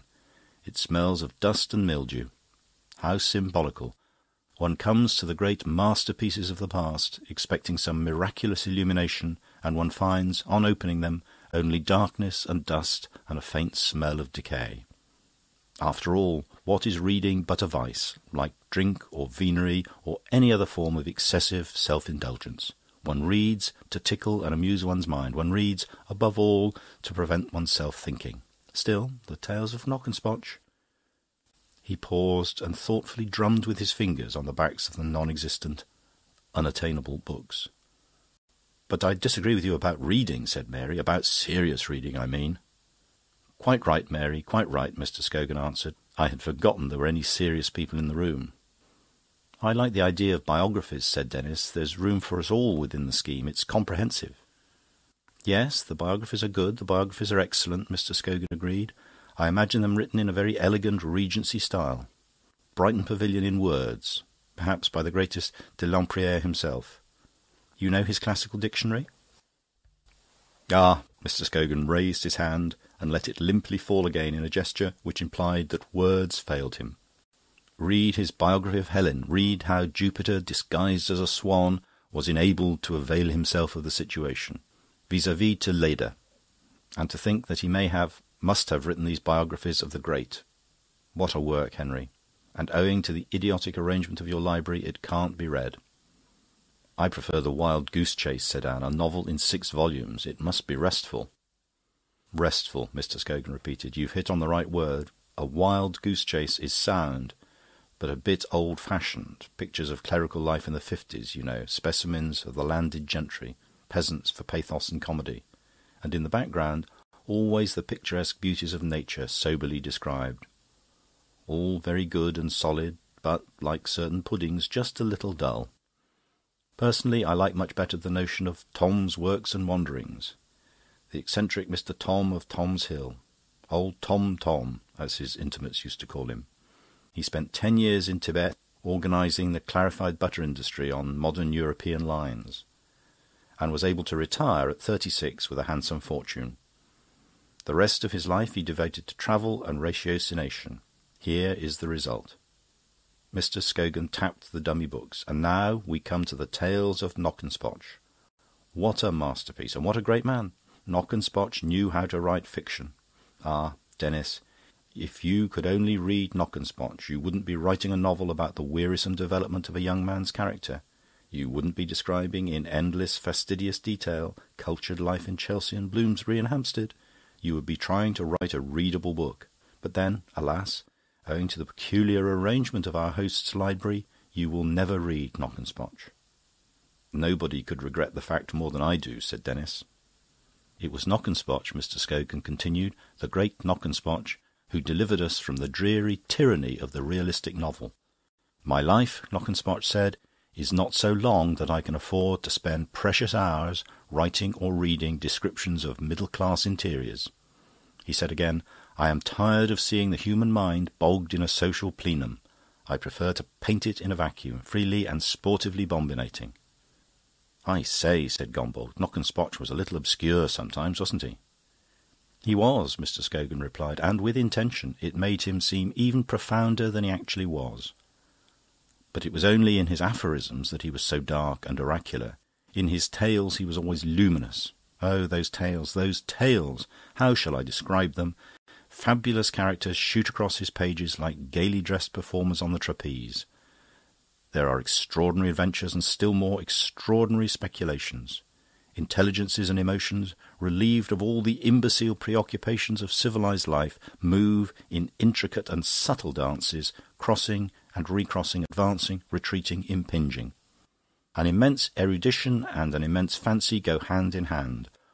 All the ideas of the present and of the past, on every possible subject, bob up among the tales, smile gravely or grimace at a caricature of themselves, then disappear to make place for something new.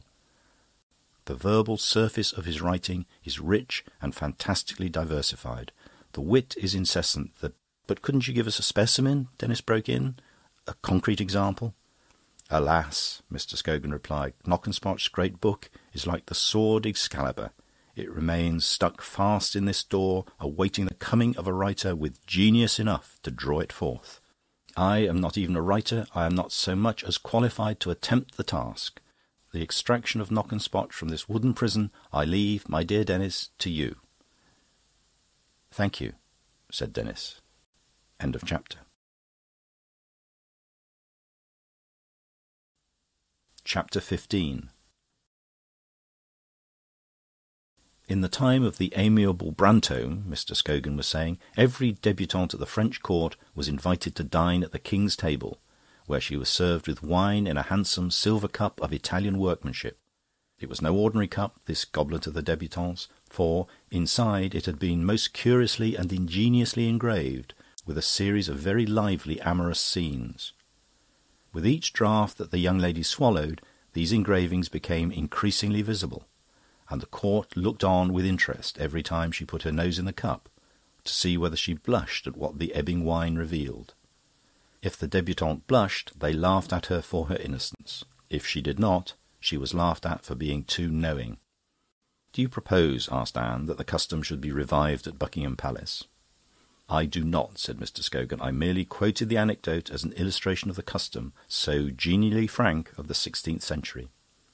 I might have quoted other anecdotes to show that the customs of the 17th and 18th, of the 15th and 14th centuries, and indeed every other century from the time of Hammurabi onwards, were equally genial and equally frank. The only century in which customs were not characterised by the same cheerful openness was the 19th, of blessed memory. It was the astonishing exception, and yet, with what one must suppose was a deliberate disregard of history, it looked upon its horribly pregnant silences as normal and natural and right. The frankness of the previous 15 or 20,000 years was considered abnormal and perverse. It was a curious phenomenon. "I entirely agree," Mary panted with excitement in her effort to bring out what she had to say. "Havelock Ellis says..." Mr. Scogan, like a policeman arresting the flow of traffic, held up his hand. "He does, I know. And that brings me to my next point, the nature of the reaction. Havelock Ellis, the reaction, when it came, and we may say roughly that it set in a little before the beginning of this century, the reaction was to openness, but not to the same openness as had reigned in the earlier ages. It was to a scientific openness, not to the jovial frankness of the past, that we returned. The whole question of amour became a terribly serious one. Earnest young men wrote in the public prints that from this time forth it would be impossible ever again to make a joke of any sexual matter. Professors wrote thick books in which sex was sterilised and dissected. It has become customary for serious young women, like Mary, to discuss with philosophic calm matters of which the merest hint would have sufficed to throw the youth of the 60s into a delirium of amorous excitement. It is all very estimable, no doubt. But still, Mr. Scogan sighed, I, for one, should like to see, mingled with this scientific ardour, a little more of the jovial spirit of Rabelais and Chaucer. "I entirely disagree with you," said Mary. "Sex isn't a laughing matter, it's serious." "Perhaps," answered Mr. Scogan, "perhaps I'm an obscene old man, for I must confess that I cannot always regard it as wholly serious." "But I tell you," began Mary furiously.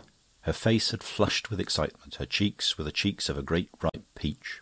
"Indeed," Mr. Scogan continued, "it seems to me one of few permanently and everlastingly amusing subjects that exist. Amour is the one human activity of any importance in which laughter and pleasure preponderate, if ever so slightly, over misery and pain." "I entirely disagree," said Mary. There was a silence. Anne looked at her watch. "Nearly 7:45, she said. "I wonder when Ivor will turn up." She got up from her deck chair and, leaning her elbows on the balustrade of the terrace, looked out over the valley and towards the farther hills. Under the level evening sun the architecture of the land revealed itself. The deep shadows, the bright contrasting lights, gave the hills a new solidity. Irregularities of the surface, unsuspected before, were picked out with light and shade. The grass, the corn, the foliage of trees were stippled with intricate shadows. The surface of things had taken on a marvellous enrichment. "Look," said Anne suddenly, and pointed. On the opposite side of the valley, at the crest of the ridge, a cloud of dust flushed by the sunlight to rosy gold was moving rapidly along the skyline. "It's Ivor, one can tell by the speed." The dust cloud descended into the valley and was lost. A horn with the voice of a sea lion made itself heard, approaching. A minute later, Ivor came leaping round the corner of the house. His hair waved in the wind of his own speed. He laughed as he saw them. "Anne, darling," he cried, and embraced her, embraced Mary, very nearly embraced Mr. Scogan. "Well, here I am. I've come with incredulous speed."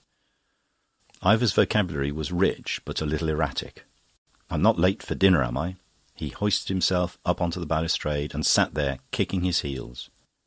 With one arm he embraced a large stone flower-pot, leaning his head sideways against its hard and lichenous flanks in an attitude of trustful affection. He had brown, wavy hair, and his eyes were of a very brilliant, pale, improbable blue.